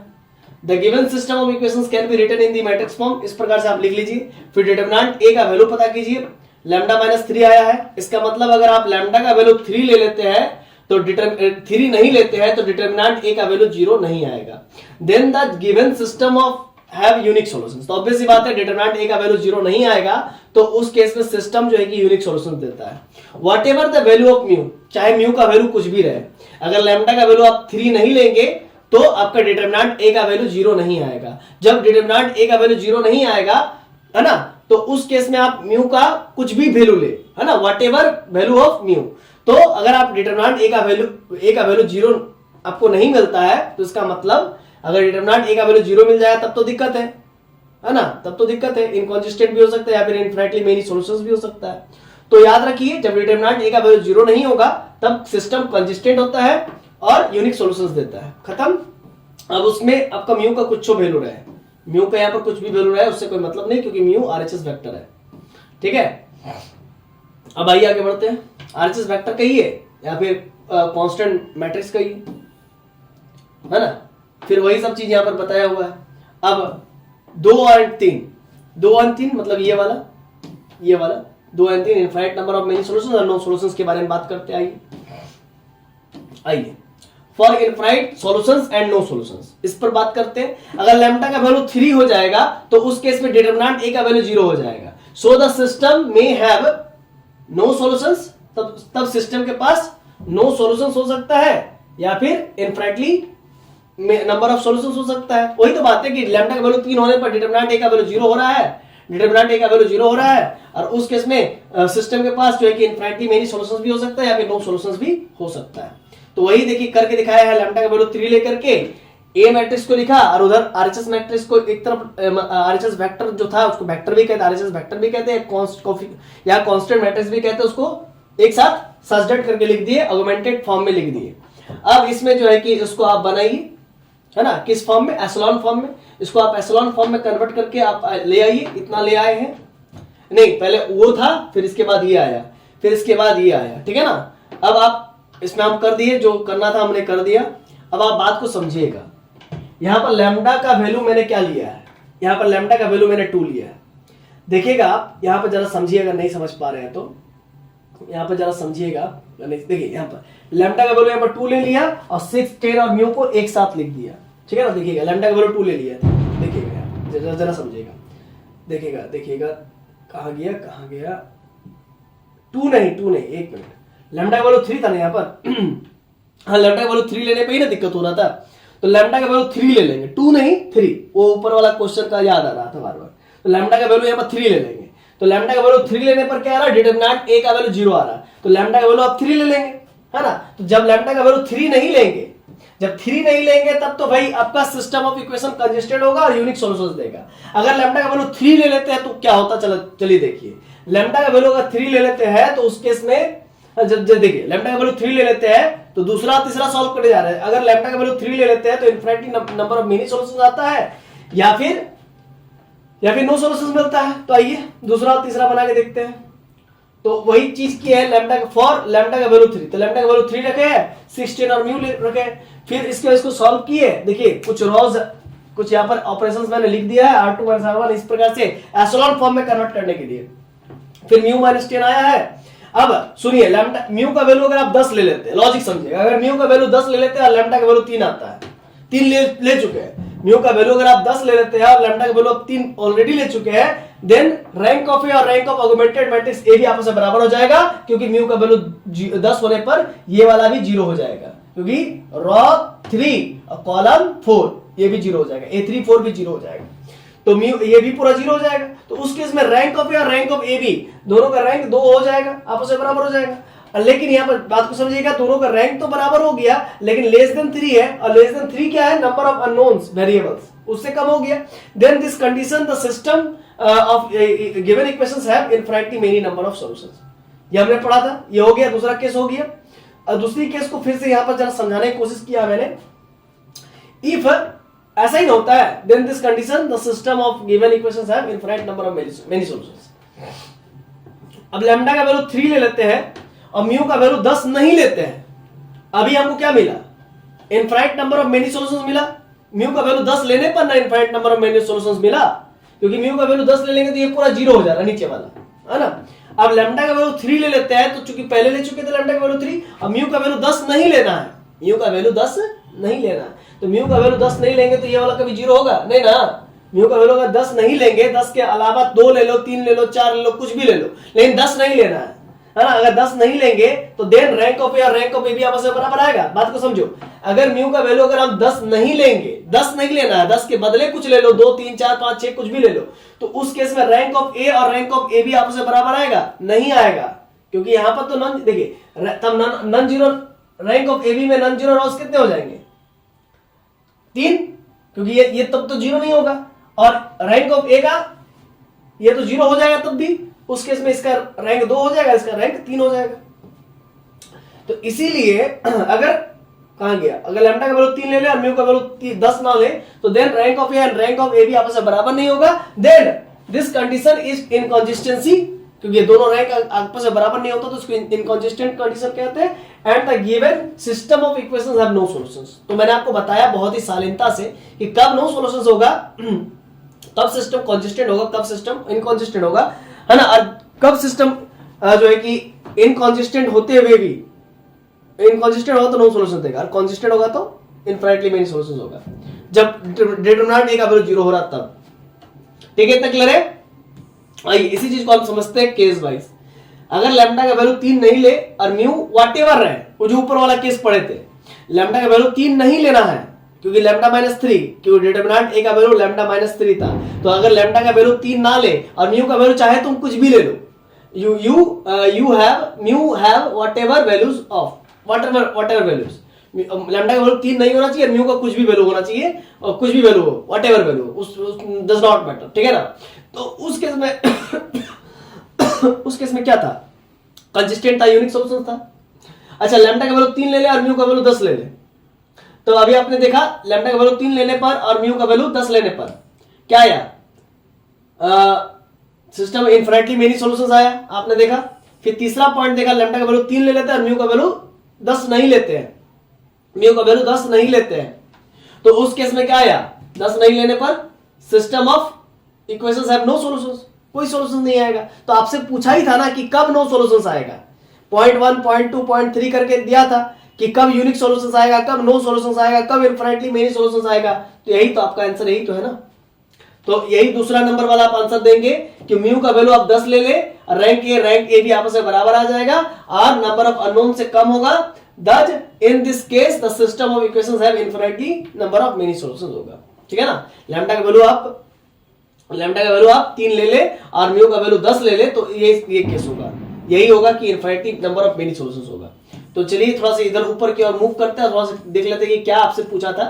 पूछा ही था कि यूनिक सॉल्यूशंस कब होगा, तो यूनिक सॉल्यूशंस तब होगा जब लैम्डा का वैल्यू आप 3 ना ले और म्यू का वैल्यू कुछ भी हो जाए। और infinity number of many solutions कब होगा? जब आप लैम्डा का वैल्यू भी 3 ले और म्यू का वैल्यू भी 10 ले, तो उस समय an infinite number of many solutions होगा। और नो सॉल्यूशंस कब होगा? जब आप लैम्डा का वैल्यू 3 ले और म्यू का वैल्यू 10 ना ले, म्यू का वैल्यू 10 ले लेंगे तब तो infinite number of many solutions हो जाएगा। लैम्डा का वैल्यू 3 और म्यू का वैल्यू 10, तो infinite number of many solutions. और नो सॉल्यूशंस में लैम्डा का वैल्यू 3 तो ले ले लेकिन म्यू का वैल्यू 10 ना ले, नो सॉल्यूशंस, इनकंसिस्टेंट हो जाएगा। यही सब तो चीज है, और क्या है, समझ रहे हैं ना। इतना जो समझा रहे हैं, क्यों ऐसा थोड़ी समझा रहे हैं, है ना, बहुत अच्छे से समझाया आपको। म्यू का वैल्यू आपका 10 ले ले और लैम्डा का वैल्यू आप 3 ले ले, तो क्या होगा? Infinite number of many solutions हो जाएगा। म्यू का वैल्यू आप 10 ना ले और लैम्डा का वैल्यू 3 ले ले, तो उस केस में अब वो सर आप वो क्यों नहीं लिखे लैम्डा का वैल्यू 3 ना ले, 3 ले ले, तो देखो इसको नीचे में बहुत अच्छे से फिर से साफ साफ लिख दिए। ठीक है, तो इफ म्यू का वैल्यू 10 ना ले और लैम्डा का वैल्यू 3 ले ले, तो इन दोनों का रैंक आपस में बराबर नहीं आएगा। Then this condition gives inconsistency and no solution. तो इसी चीज को बहुत ही अच्छे से आप लिख दिए भी है, बहुत अच्छे से लिख भी दिए। दज लैम्डा का वैल्यू 3 ना ले, then the system has unique solutions. ठीक है, लैम्डा का वैल्यू 3 ले ले और म्यू का वैल्यू कुछ भी हो उससे कोई मतलब नहीं केस 1 में, है ना। लैम्डा का वैल्यू 3 ले ले, म्यू का वैल्यू 10 ले ले, then the system has infinite number of many solutions. Lambda का वैल्यू 3 ले ले, म्यू का वैल्यू 10 ना ले, तो then the system has no solutions, inconsistent हो जाता है। अब आइए एक्सरसाइज 6b का कुछ इंपॉर्टेंट चुनिंदा क्वेश्चंस करेंगे, है ना। चलिए पहले इतना आप उतारिए। आइए स्टूडेंट्स, अभी एक्सरसाइज 6b का कुछ इंपॉर्टेंट क्वेश्चन करेंगे। 2x plus y plus something, ये क्वेश्चन आप पढ़ लीजिए। 2x minus 3z equal to k, है ना, ये x minus y minus z equal to minus 3, है ना। बोलता है where k is any constant, k कोई भी कांस्टेंट होना चाहिए, ठीक है। अब इसको सॉल्व करने के लिए बोल रहा है, यानी कि x y z का वैल्यू ही निकालने बोल रहा है। Given system can be written as, सिर्फ कोएफिशिएंट्स को लिख दीजिए इधर और इधर भी आप लिख दीजिए। अब तो जानते होंगे ये सब लिखना, x equal to b form में लिख दीजिए, डिटरमिनेंट निकालिए।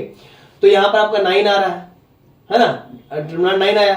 9 आने पर यानी कि ये 0 नहीं है, 0 नहीं है। सिंस डिटरमिनेंट a का वैल्यू 0 नहीं है, then the system given system have unique solution. तब यूनिक सॉल्यूशन होगा व्हाटएवर वैल्यूज ऑफ k, चाहे k का कोई भी वैल्यू रहे, डिटरमिनेंट तो 0 नहीं आया ना, इसलिए इसका सॉल्यूशन होगा यूनिक।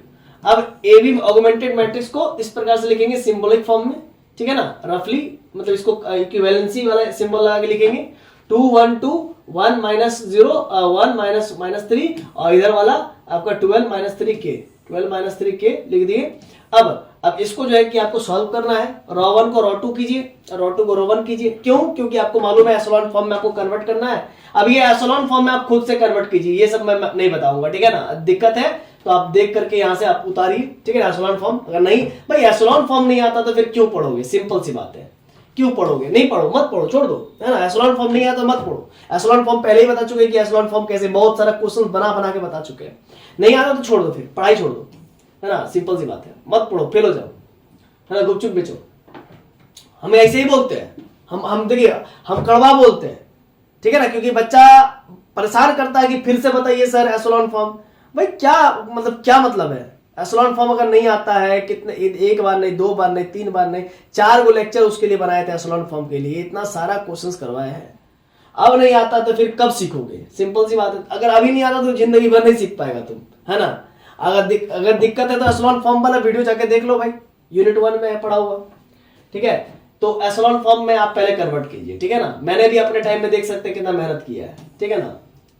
कहीं गड़बड़ होता है, ऐसा नहीं कि नहीं होगा, हम ये नहीं मानते, हम ये नहीं बोल रहे कि आपसे गलती नहीं होगा। हाँ, गलती होगा, गलती तो होगा ही, गलती तो आप इंसान है, हम भी इंसान है, गलती तो होगा ही, ठीक है ना। बाकी बात आपको मेहनत करना पड़ेगा, ठीक है ना। इस प्रकार से आप जब आते हैं इतना हो जाता है, एप्सिलॉन फॉर्म में ये कन्वर्ट हो चुका है। अब जरा समझिएगा, है ना, इतना हम सॉल्व करके लिए आए हैं, k माइनस 30 वगैरह करके, इधर 3 से डिवाइड कर दिए, ये आपका 30 चला गया, तो हाँ 10 हो जाएगा, ठीक है। और ये माइनस k से डिवाइड किए होंगे, नहीं किससे डिवाइड, हाँ माइनस 3 से डिवाइड किए, ठीक है। और ये अब आपका k belongs to all real values, तो k आपका कुछ भी वैल्यू हो सकता है, उससे कोई मैटर नहीं करता है। k का वैल्यू आप कुछ भी रख दीजिए ना, अब रख दीजिए कुछ भी, उससे क्या मैटर करता है? कुछ नहीं मैटर करता है। ये अगर आप इधर वाले को 0 भी कर देंगे, ये वाला पोर्शन को आप 0 भी कर देंगे ना, जरा समझिएगा, ये वाला पोर्शन को अगर आप 0 भी कर देंगे तो भी इसमें number of non zero Ross 3 ही रहेंगे। अगर इसको आप 0 नहीं भी करेंगे तो भी number of non zero Ross 3 ही रहेंगे। बात समझ रहे हैं? आइए, तो रैंक ऑफ ए और रैंक ऑफ ए बी बराबर ही होगा। रैंक ऑफ ए और रैंक ऑफ ए बी 3 के ही बराबर होगा, रैंक 3 ही होगा दोनों का, ए बी का भी रैंक और ए का भी रैंक। आप देख सकते हैं क्यों, ठीक है ना, क्योंकि वॉट एवर वैल्यू ऑफ के का कुछ भी वैल्यू रहे, ठीक है, कोई भी रियल वैल्यू रहे, उससे क्या मतलब। तो रैंक ऑफ ए और रैंक ऑफ ए बी बराबर है, और नंबर ऑफ अननोन्स 3 था, एक्स वाई जेड, इसीलिए then this condition the system have unique solution. तो सिस्टम के पास यूनिक सॉल्यूशंस होगा। अब इसको आप लिखिए 1 माइनस 1 0 1 1 0 0 1। सर कहां से लिख रहे हैं? यहां से लिख रहे हैं 1 माइनस 1 1 1 0 1 1 0 0 1। और ये देखिए इस तरफ एक्स वाई जेड लिख देंगे, एक्स वाई जेड, और इधर जो बचा है उसको इधर लिख देंगे, -3 6 और -k/3 प्लस 10। प्लस क्या है? प्लस 10 है, तो उसको 3 10 जा 30 एलसीएम लेकर डायरेक्ट कर देंगे। तो फिर सब डिवाइड करके हटाए क्यों, पूछ सकते हैं आप लोग कि सर यहाँ पर डिवाइड करके आप -3 से डिवाइड करके हटाए क्यों। चलो ठीक है, कभी कभी हो जाता है, तो फिर तो कर दिया ना एलसीएम। चलो एलसीएम ले लिए। अब इधर होगा x माइनस वाई और ये माइनस जेड, ठीक है ना, आप इक्वल टू -3, फिर आपका x into 0 0, y into 1 1 y और z into 1 plus z equal to 6। इधर फिर इसका बाद आपका x इंटू 0 0 और y इंटू 0 0 और z into 1 z equal to -k plus 30/3, ठीक है ना। अब क्या करेंगे सर, अब क्या करेंगे, बात को समझिएगा। अब y इधर +6 है और ये z माइनस जेड है, तो ये प्लस जेड है तो माइनस जेड हो जाएगा। तो माइनस जेड यहाँ पे देखिए, हम सब लिख के समझाते हैं, इस चीज को लिख के समझाना पड़ेगा। y equal to 6 minus z, तो 6 माइनस जेड का वैल्यू कितना है? जेड का वैल्यू आपका -k प्लस 30/3, तो ये आपका हो जाएगा 6 प्लस k 6 प्लस के अब माइनस 30/3। अब ये आपका 6×18 माइनस 6×18 प्लस के माइनस 30/3। 30 में 18 जाएगा तो -12 बच जाएगा, ठीक है ना। -30 प्लस 18 -12 हो जाएगा, ठीक है ना। अब इतना तो आप समझते होंगे ये सब क्या समझा रहे हैं ना। y का वैल्यू आ गया, ठीक है। आप y का वैल्यू ले आए ना, ठीक है। और z का वैल्यू भी आप ले आए, y और z का वैल्यू आ चुका है। तो आप इक्वेशन 1 में y और z का वैल्यू रखेंगे, y का वैल्यू रख दिया और z का वैल्यू रख दिया। अब एलसीएम लेकर के हम सॉल्व करेंगे, थोड़ा राइटिंग गंदा है बट आप खुद से भी कर सकते हैं। तो आपका x का वैल्यू 3 आ गया, x का वैल्यू 3 आ गया, y का वैल्यू k - 12/3 और z का वैल्यू 30 - k/3 आ गया। ये हो गया आपका वैल्यू, ये आपका आंसर आ गया। अब k का वैल्यू कुछ भी आप रख लीजिए, ठीक है। आ गया ना, समझ रहे कि नहीं समझ रहे। x, y और z का वैल्यू आपका आ गया, ठीक है ना। चलिए, सिस्टम कंसिस्टेंट था और यूनिक सॉल्यूशंस था, तो बात तो सही है, यूनिक सॉल्यूशंस ही है सब। आपका k का वैल्यू अलग यहाँ पर रखिएगा तो आपको यूनिक सॉल्यूशंस ही मिलेगा। x का वैल्यू अलग है, y का वैल्यू अलग है और z का वैल्यू अलग है, ठीक है। k का कोई भी रियल वैल्यू पर जो है कि अलग अलग वैल्यू मिलेगा। यूनिक सॉल्यूशंस का मतलब क्या हुआ कि आप यहाँ पर k का वैल्यू जिस प्रकार से रखिएगा, यहाँ पर k का वैल्यू जिस प्रकार से रखिएगा उस प्रकार से यहाँ पर सॉल्यूशंस मिलेगा। आ गया, हाँ, यहाँ पर उस प्रकार से आंसर मिलेगा और वो यूनिक होगा, है ना। ऐसा नहीं है कि आप यहाँ पर अगर k का वैल्यू कहाँ गया, k का वैल्यू यहाँ पर 3 रख रहे हैं और यहाँ पर जो है कि 6 आंसर आ रहा है, ऐसा नहीं है, 3 ही तो आंसर आएगा, है ना। आप k का वैल्यू यहाँ पर मान लीजिए आप लीजिएगा 3 तो उसके लिए नीचे में अलग आंसर आएगा, यहाँ पर 4 लीजिएगा k का वैल्यू तो उसके लिए अलग आंसर आएगा, ठीक है ना। तो हर एक इक्वेशंस के लिए हर एक यूनिक सॉल्यूशन मिलेगा, वो बात है। अब क्वेश्चन नंबर 2 देखिए क्या बोलता है। For what values of k, the equations x plus y plus z equal to 1, x plus 2y plus 4z equal to k, x plus 4y plus 10z equal to k square have a solutions and solve them completely in each case। अब इसको solve करना है और k का value भी निकालना है। तो सबसे पहले आप मैट्रिक्स इक्वेशन में लिख लीजिए, डिटरमिनेंट a निकालिए। आपका 0 आ गया डिटरमिनेंट a, तो जब भी डिटरमिनेंट a 0 आ जाए तो फिर चेक करने की जरूरत नहीं है उसकी रैंक के बारे में। जो भी ए का ऑर्डर होगा उससे कम ही होगा रैंक उसका। अब आप इसको नोटिस कीजिएगा, फर्स्ट क्वेश्चन में मैंने बना के दिखाया था, तो रैंक ऑफ ए 3 से छोटा ही होगा, मतलब एग्जैक्ट एक्चुअल जो रैंक आने वाला उससे अब छोटा ही होगा रैंक ए का। आप समझ गए। Then it is inconsistent. अब चूंकि डिटरमिनेंट ए का वैल्यू 0 आ गया इसलिए इनकंसिस्टेंट होगा और हैविंग इनफिनिटली मेनी सॉल्यूशंस होगा या फिर इनफिनिटली मेनी सॉल्यूशंस होगा। समझ गया ना। The given equations can be written as, अब इसको आप आर्गुमेंटेड फॉर्म में लिखिए, इसको फिर आर्गुमेंटेड फॉर्म में लिखने के बाद आप इसको किस में कन्वर्ट कीजिए, एशेलॉन फॉर्म में। एशेलॉन फॉर्म में कन्वर्ट हो गया। अब k स्क्वायर - 3k + 2 को सॉल्व कीजिए, k - 1 k - 2 आया, k का 2 वैल्यू आया 1 और 2 आया। तो अब देखिए k का वैल्यू 1 और 2 आया, तो k का वैल्यू 1 पे भी जो है कि सिस्टम 0 हो जाएगा। यहाँ पर k का वैल्यू 1 रख देंगे तो भी 0 हो जाएगा, k का वैल्यू 2 रख देंगे तो भी 0 हो जाएगा। कहने का मतलब k का वैल्यू 1 और 2 यहाँ पर रख के देखिए, 1 रखिएगा तो भी 0 हो जाएगा, k का वैल्यू 2 रखिएगा तो भी 0 हो जाएगा, यानी कि रॉ 3 पूरा 0 हो जाएगा। और उस केस में क्या होगा, रैंक ऑफ ए और रैंक ऑफ ए भी आपस में बराबर हो जाएगा। मान लीजिए k का वैल्यू आप 1 रख दिए तो रैंक ऑफ ए कितना होगा 2, और रैंक ऑफ ए भी कितना होगा तो भी 2 होगा। k का वैल्यू हो सकता है यहाँ पर 0 हो जाए, उससे क्या दिक्कत है। k का वैल्यू 1 रखेंगे तो 1 - 1 0 हो जाएगा। तो भी तो ये तो आपका जो है कि रॉ तो पूरा नॉन जीरो ही है ना, ये तो आपका रॉ तो नॉन जीरो ही है ना, बात समझ रहे हैं ना। तो ये तो आपका 0 होगा, k स्क्वायर - 3k + 2 0 हो जाएगा। तो k का वैल्यू 1 रखेंगे या फिर 2 रखेंगे तो रैंक ऑफ ए और रैंक ऑफ ए भी आपस में बराबर होगा और लेस देन अननोन्स होगा। लेस देन अननोन्स कितने, x y z 3 है तो उससे कम है। तो then this condition the system of given equations have infinitely many solutions. तब इस केस में सिस्टम के पास इनफिनिटली मेनी सॉल्यूशंस होगा। और k का वैल्यू जब आप 2 ले लेंगे ना, अच्छा k का वैल्यू यहाँ पर 2 रखिएगा, तो 2 रखिएगा तो भी आपका रैंक ऑफ ए और रैंक ऑफ ए भी आपस में बराबर होगा और सिस्टम के पास इनफिनिटली मेनी सॉल्यूशंस ही होगा। ठीक है, चलिए तो हम 2 रख करके देखते हैं। अच्छा सर आप 1 रख के क्यों नहीं देखे, 1 रख करके क्यों नहीं देखे, आप देख लीजिए। मैंने तो लिख दिया ना, मैंने तो लिख दिया। अब k का वैल्यू 2 रख करके चेक करते हैं और उसका वैल्यू निकालते हैं, x y z का वैल्यू निकालते हैं। आप 1 रख के भी निकाल सकते हैं। आइए पहले ax = b फॉर्म में लिख लेते हैं। देखिए यहां तक लाया ना, 1 1 1 1 0 1 3 0 0 0। ठीक है, फिर x y z लिखेंगे उसके साथ, फिर इधर लिखेंगे k का वैल्यू अगर हम 2 लेंगे तो 1, 2 में से 1 गया तो 1, और यहाँ पर k का वैल्यू क्या रखेंगे 2, 2 रखेंगे तो नीचे वाला 0 हो जाएगा। देखिए 0 हो गया ना, ठीक है ना, 0 हो गया नहीं हुआ, ये 0 हो गया, ये 0 हो गया, 2 - 1 1, इधर होगा 1 1 0। समझ रहे ना? क्लियर है? वही सब चीज है कि भाई के का वैल्यू आपने 2 रखा तो कैसे 0 हो गया वो भी बता दीजिए सर। 2 का स्क्वायर कितना होता है 4 4 2 का स्क्वायर माइनस 3 इंटू 2 प्लस 2 तो 2 का स्क्वायर 4 और 2 6 6 माइनस 6 0 खत्म। और क्या? अब देखो भाई x plus y plus z equal to 1 और ये y यहाँ पर x इंटू 0 0 खत्म y into 1 y 3 into z plus 3z equal to 1। इसके बाद z इंटू 0 तो 0 ही हो गया, z का कोई वैल्यू ही नहीं यहाँ पर है ना। इसीलिए उस केस में जब ऐसा सिचुएशन आता है कि z पूरा विलुप्त हो जा रहा है लेकिन z यहाँ पर है तो उस केस में z को हम लोग t मान लेते हैं। ठीक है, z को हम लोग t मान लेते हैं, ये नियम है। अब y plus 3z equal to 1 है तो y equal to 1 minus 3z, z का वैल्यू t रख देंगे। ठीक है ना, 1 माइनस 3t।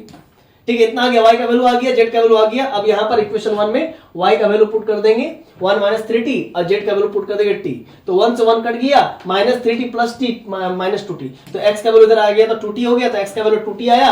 ठीक है ना, अब यहाँ पर समझिएगा तो k का वैल्यू मैंने 2 लिया था तो x का वैल्यू 2t आया है और y का वैल्यू 1 माइनस 3t आया, z का वैल्यू t आया। ये एक जनरल सॉल्यूशन है ना, एक जनरल सॉल्यूशन है कि नहीं? क्लियर है कॉन्सेप्ट? अच्छा, k का वैल्यू जब आप 1 लेंगे 2 लेंगे तो हमने आपको बता दिया।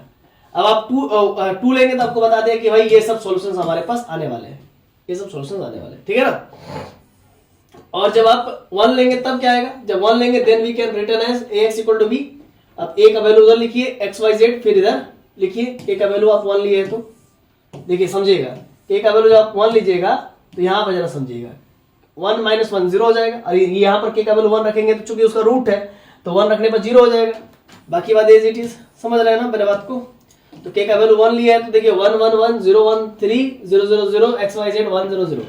अब इसको सॉल्व कर लेंगे x plus y plus z equal to 1 y plus 3z equal to 0। ये तो आप समझ ही रहे हैं कि x इंटू 0 खत्म, y इंटू 1 और 3 इंटू z इक्वल टू 0 और z का वैल्यू t मान लेंगे क्योंकि z इक्वल टू 0 ही आ रहा है क्योंकि x इंटू 0 0 y इंटू 0 0 और z इंटू 0 0 इसीलिए z का वैल्यू हम लोग t मान लेंगे क्योंकि z खुद में अस्तित्व नहीं रख रहा है तो उस केस में z का वैल्यू t मान लेंगे। तो y प्लस 3t बराबर 0 तो ये है, यहां से आया है y प्लस 3t बराबर z का वैल्यू t रखेंगे तो y equal to minus 3t। अब x यहां पर देखिएगा y का वैल्यू माइनस 3t, z का वैल्यू t तो माइनस 2t इक्वल टू 1 तो x का वैल्यू 1 प्लस 2t। ठीक है, तो x का वैल्यू आपको 1 प्लस 2t आया, y का वैल्यू आपका माइनस 3t और z का value t is the general solutions. खत्म, इतना क्लियर हो गया।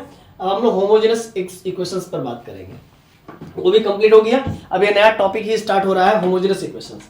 हालांकि इसको मैं इस लेक्चर में कवर नहीं करने वाला था लेकिन चलिए कर देते हैं क्योंकि लास्ट टॉपिक बचा हुआ है और ये सबसे आपका एग्जाम में नहीं आता है, पहले जितना पढ़ा चुके हैं वही काफी है।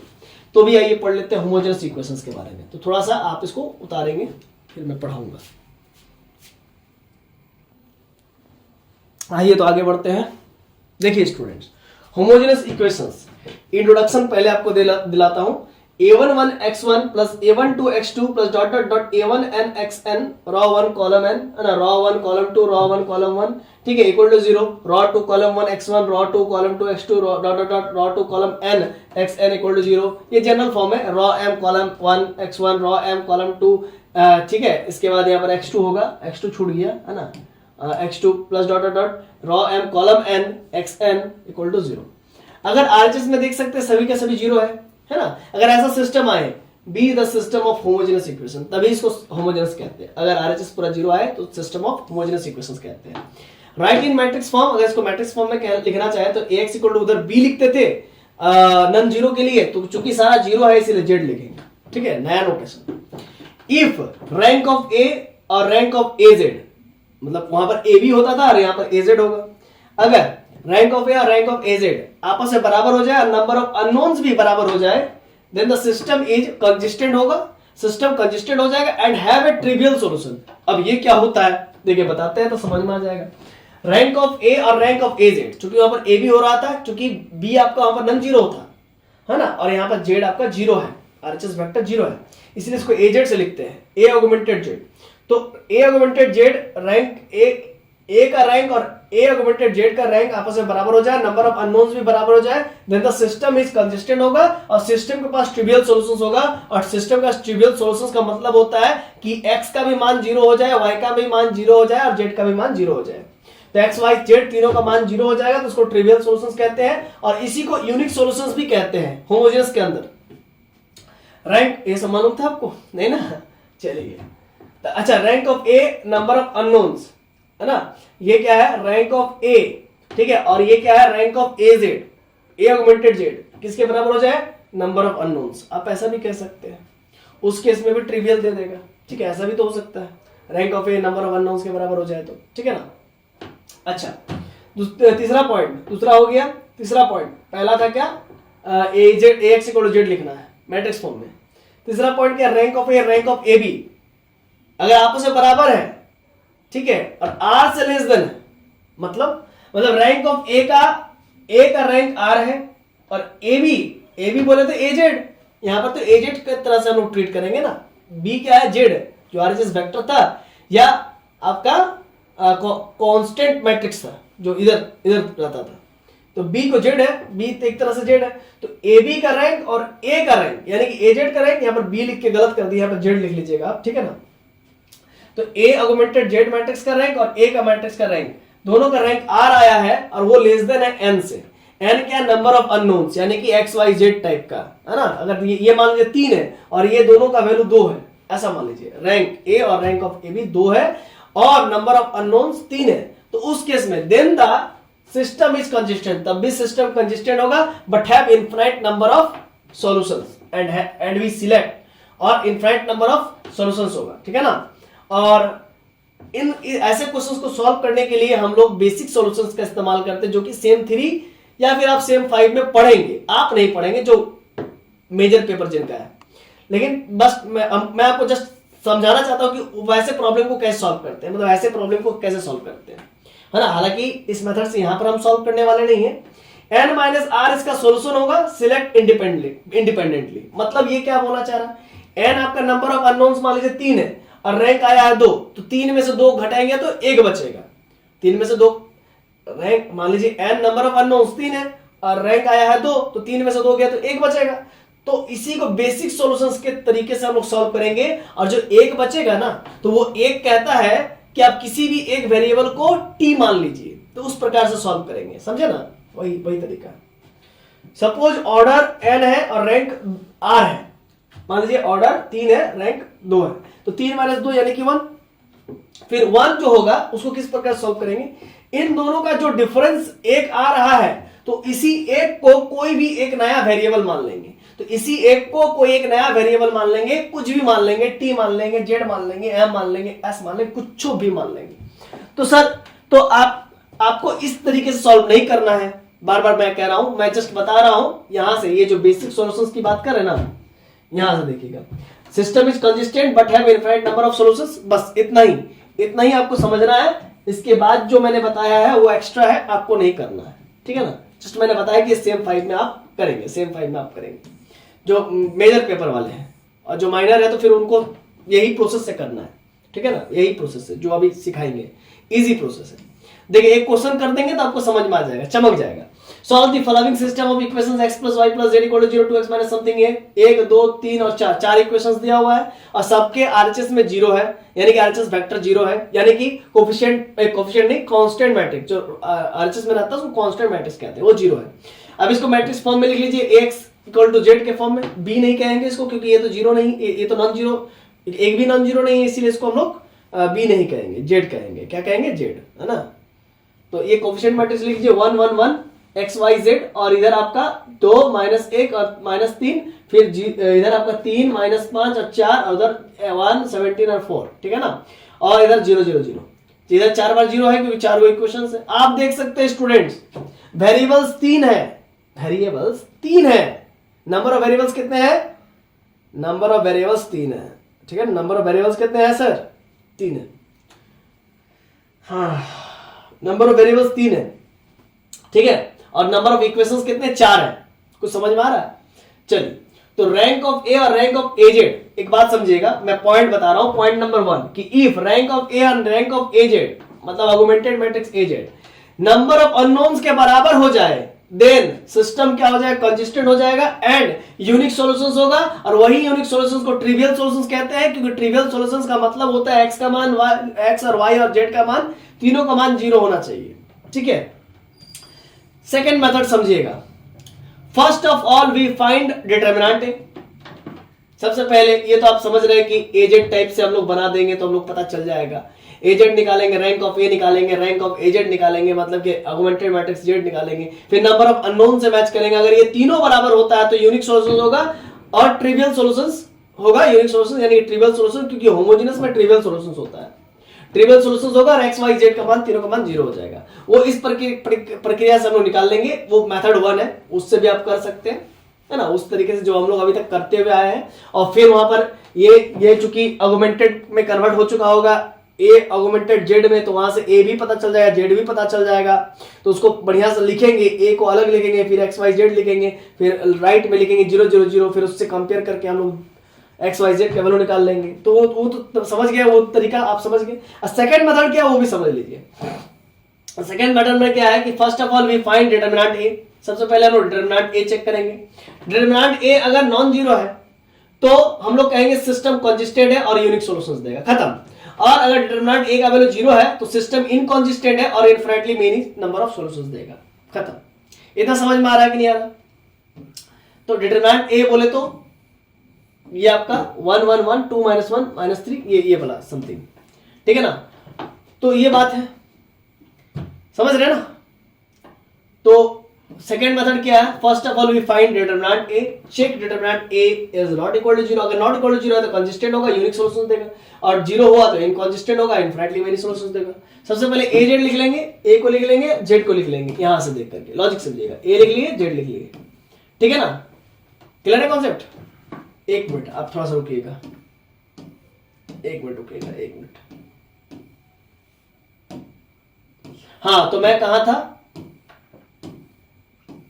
हाँ, सेकंड मेथड से हम लोग चल रहे थे। और सेकंड मेथड थोड़ा सा इंटरेस्टिंग आपको लगेगा। क्यों लगेगा? क्योंकि डिटरमिनेंट ए का वैल्यू आप निकालेंगे और डिटरमिनेंट जो है वो स्क्वायर मैट्रिक्स का निकलता है। डिटरमिनेंट स्क्वायर मैट्रिक्स का निकलता है। अगर आप ए मैट्रिक्स को देखेंगे 1 1 1 2 -1 -3 3 -5 4 और 1 17 14 4, तो रॉ कितने हैं? 1 2 3 4 और सॉरी रॉ कितने 4 और कॉलम कितने 3, यानी कि 4/3 का है। तो 4/3 तो फिर होगा नहीं, उसका रैंक तो निकलेगा नहीं, क्योंकि रैंक नहीं, डिटरमिनेंट निकलेगा नहीं। अगर आप डिटरमिनेंट निकालना चाहते हैं तो वो स्क्वायर मैट्रिक्स में होना ही चाहिए। तो वही चीज यहां पर लिखे है कि डिटरमिनेंट नॉट 0 होगा तो कंसिस्टेंट होगा, यूनिक सॉल्यूशंस देगा। डिटरमिनेंट 0 होगा तो इनकंसिस्टेंट देगा, इनफिनिटली मेनी सॉल्यूशंस देगा। लेकिन भाई साहब यहां पर डिटरमिनेंट ए आप निकाल नहीं सकते हो, क्योंकि ये रेक्टेंगुलर मैट्रिक्स है। इसी वजह से आप अब क्या करोगे, अब आपको क्या करना है, एजेड मैट्रिक्स निकालोगे, मतलब ऑगमेंटेड मैट्रिक्स निकालोगे।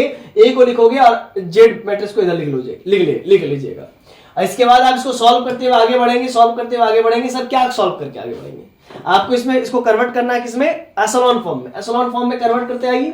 अब ये तो आपको तो कोई बड़ी बात नहीं है, एशेलॉन तो आप जानते ही होंगे। एशेलॉन फॉर्म में इसको कन्वर्ट करते हुए आगे आइए, ठीक है। आगे चलिए इसको सॉल्व करते हुए आगे आए हुए, देखिए, है ना। एशेलॉन फॉर्म में कन्वर्ट कीजिए,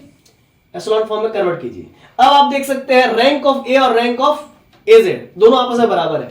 रैंक ऑफ ए कितना है? 1 2 3, number of non zero dots 3, A Z में भी number of non zero dots 3। तो नंबर ऑफ वेरिएबल्स कितने थे? 3 थे। तीनों के तीनों बराबर हो गया, नंबर ऑफ वेरिएबल्स यानी कि अननोन्स।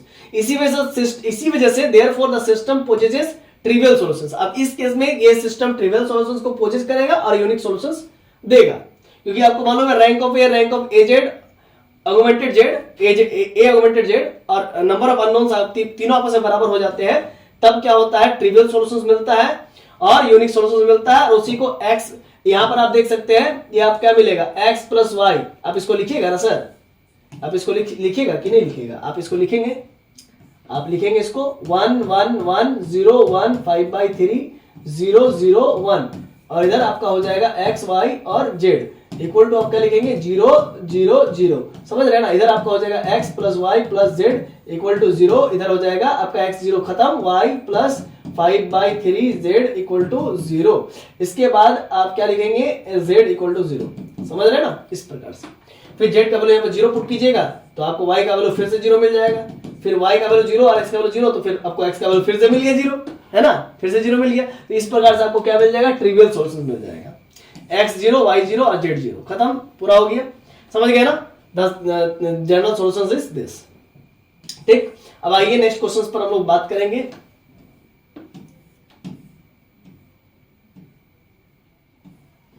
इस पर बात करेंगे आप, थोड़ा सा वेट कीजिए। तो आइए स्टूडेंट्स अब आगे बढ़ते हैं। देखिए क्वेश्चन है, solve the equations x plus 2y plus 3z equal to 0, 2x plus 3y plus 4z equal to 0, 7x plus 13y plus 19z equal to 0। Solution, the given system of equations can be written in a matrix form ax equal to z। पहले आप इसको ax equal to z के form में लिखने तो जानते ही है, अब लिख लीजिए। अब इस पे आप डिटरमिनेंट a का वैल्यू निकालिए, आपको जो है कि डिटरमिनेंट a का वैल्यू नॉन जीरो मिलेगा, नहीं मिलेगा, जीरो नहीं मिलेगा, आप चेक करके देख सकते हैं, नॉन जीरो मिलेगा। और आपको मैं जस्ट बताना चाह रहा हूं मिलेगा या नहीं मिलेगा वो बात की बात है, ये जस्ट मैं एक रफ वर्क बताना चाह रहा हूं कि डिटरमिनेंट ए का वैल्यू अगर नॉन जीरो हो और रैंक ऑफ ए और रैंक ऑफ ए जेड आपस में बराबर हो और नंबर ऑफ अननोन्स या वेरिएबल्स ये तीनों आपस में बराबर हो जाए, then the system of equations gives trivial solutions. ये चीज है ना, ये मैं रिकैप कर रहा हूं, तभी तो आपको क्वेश्चंस बनेगा ना, क्योंकि इतना चीज आपको थोड़ा बार बार भूल जाते होंगे, इसीलिए मैं लिख देता है, मैं लिख देता हूं। अगर डिटरमिनेंट ए का वैल्यू जीरो आ जाए और rank of A number of unknown से कम हो जाए, या फिर आप ऐसा समझिए डिटरमिनेंट ए का वैल्यू जीरो हो जाए, रैंक ऑफ ए और rank of A Z augmented Z, A augmented Z आपस में बराबर हो जाए और less than number of unknown से लेस देन हो जाए, है ना, या फिर आप ऐसे भी कह सकते हैं कि rank of A Z is less than number of unknowns, है ना, ऐसा भी कह सकते हैं। अगर ऐसा होता तो क्या कहते हैं, infinitely many number of sources देता है। अगर ये हो भी गया rank of A rank of A B यानी कि ए जेड बराबर हो जाए और less than number of unknown से बराबर हो जाए, then the system is consistent. System तो कंसिस्टेंट हो जाएगा but having infinitely many number of solutions. यही चीज आपको बताना चाह रहा है। मैं हर बार क्या करता हूं, आपको रिवाइज करते हुए आगे बढ़ता हूं, हर बार रिवाइज करते हुए। तो देखिए सबसे पहले डिटरमिनेंट ए निकाल लीजिए, डिटरमिनेंट ए निकाले तो क्या मिला, जीरो मिल गया, लीजिए कर लीजिए बात। तो जब जीरो मिला तो एंड ऑल्सो आप चेक करेंगे होमोजेनिटी चेक करेंगे, क्या नहीं, आप ऑल्सो आप चेक करेंगे, क्या चेक करेंगे, रैंक ऑफ ए और rank of A z. Homogeneity check नहीं करेंगे क्योंकि हमें पता है कि पहले से होमोजेनस है, क्योंकि आरएचएस तो जीरो है ना, इसीलिए। अब रैंक ऑफ ए और rank of A z check करेंगे और नंबर ऑफ अननोन से, चूंकि डिटरमिनेंट ए का वैल्यू जीरो आ गया तो कंसिस्टेंट हो भी सकता है ना, कंसिस्टेंट होगा तो infinite number of many solutions देगा। और इनकंसिस्टेंट हुआ, इनकंसिस्टेंट कब होगा, जब रैंक ऑफ ए और रैंक ऑफ ए जेड आपस में बराबर नहीं होगा, तब इनकंसिस्टेंट होगा, नो सॉल्यूशंस देगा। तो चलिए चेक करते हैं रैंक ऑफ ए और rank of A z check करते हैं, क्योंकि नंबर ऑफ अननोन्स से अगर लेस देन हो गया, है ना, लेस देन हो गया, रैंक ऑफ ए और रैंक ऑफ ए जेड, देखिए यहां पर लिखे मैंने, लेस देन हो गया, ठीक है ना, तो क्या देगा, infinitely number of many solutions. Rank of A और रैंक ऑफ ए जेड आपस में बराबर हो जाए और less than number of unknowns हो जाए तो देगा क्या, इनफाइनाइटली मेनी सॉल्यूशंस देगा, है ना। अब हम लोग इनफाइनाइटली मेनी सॉल्यूशंस देगा, that is non trivial solutions, इसी को नॉन ट्रिवियल सॉल्यूशंस भी कहते हैं। इनफाइनाइटली मेनी सॉल्यूशंस का हम लोग क्या कहते हैं, एक दूसरे नाम से जानते हैं, नॉन ट्रिवियल सॉल्यूशंस, है ना। ट्रिवियल सॉल्यूशंस कब होगा, जब x का वैल्यू जीरो, y का वैल्यू जीरो और z का वैल्यू जीरो।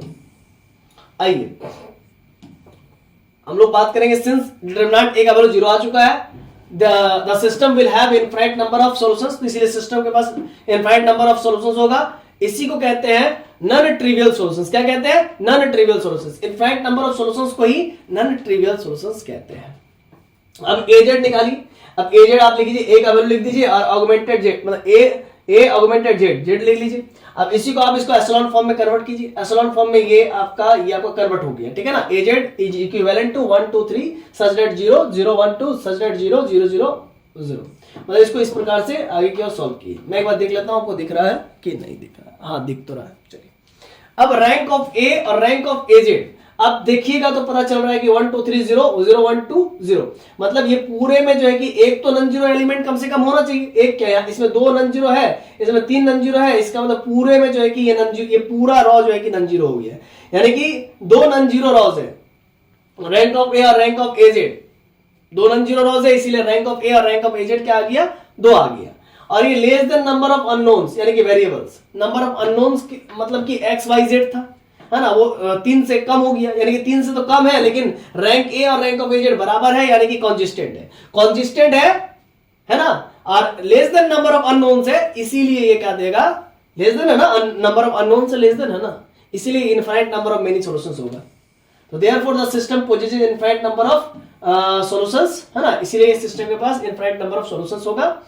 अब यहां पर इसको लिखेंगे x plus 2y plus 3z equal to 0, x into 0 खत्म, y plus 2z equal to 0, y plus 2z equal to 0। अब चूंकि z यहाँ पर अस्तित्व खो रहा है, यहाँ पर 0 ही 0 है सब जगह, तो इसीलिए अपने मन से जब ऐसा हो तो सिचुएशन में z इक्वल टू t मान लेते हैं।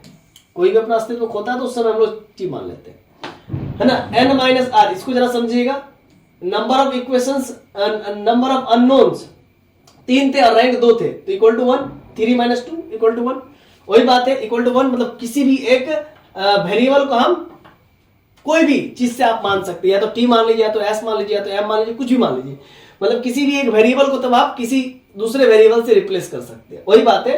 तो 3 माइनस 2 बेसिक सॉल्यूशन की तरह ही काम कर रहा है। नंबर ऑफ n क्या है, नंबर ऑफ वेरिएबल्स, वेरिएबल 3 थे और रैंक कितना आया 2, 3 माइनस 2 यानी कि 1, तो 1 आया, यानी कि इनका जो डिफरेंस आएगा ना, इसके डिफरेंस के अकॉर्डिंग किसी भी एक वेरिएबल को दूसरे वेरिएबल से रिप्लेस कर दीजिए। तो z को मैंने t से रिप्लेस कर दिया क्योंकि वो अस्तित्व खो रहा था। तो z का वैल्यू जैसे ही आप t मानेंगे, तो यहां पर जरा समझिएगा, y plus 2z equal to 0 आ रहा था, तो y प्लस 2t, z का वैल्यू t रख देंगे तो y का वैल्यू माइनस 2t आ गया। फिर y का वैल्यू यहाँ पर माइनस 2t, तो यहाँ पर y का वैल्यू पुट कर देंगे माइनस 2t, तो माइनस 4t प्लस 3t, है ना। देखिए 3t, इसको सॉल्व करेंगे तो माइनस 4t प्लस 3t यानी कि x minus t equal to 0, तो यानी कि x का वैल्यू t, तो यानी कि हेंस x का वैल्यू t आ गया, y का वैल्यू माइनस 2t आ गया, z का वैल्यू t आ गया। Be the general solutions of the given equations, है ना। हो गया, यही तो था, यही तो infinite number of many solutions दे रहा है। t का अलग अलग मान पे आपको अलग अलग वैल्यू मिलते जाएगा, समझ रहे हैं। Infinite number of many solutions दे रहा है। आई होप आपको बातें समझ में आ गई होगी। तो इस प्रकार से आपका जो है कि यूनिट 2 सेमेस्टर 1 माइनर पेपर पूरा कंप्लीट होता है। धन्यवाद। आप लोग जो है कि चैनल पे नए हैं तो आप लोग चैनल को सब्सक्राइब कर लीजिए, अपने दोस्तों के बीच में शेयर कर दीजिए, ठीक है। इसी प्रकार से यूनिट 3 यूनिट 4 भी हम लोग कवर करने जा रहे हैं, इसीलिए आप लोग जल्द से जल्द ये काम कर लीजिए, आगे आने वाले समय में आप ही को फायदा होगा।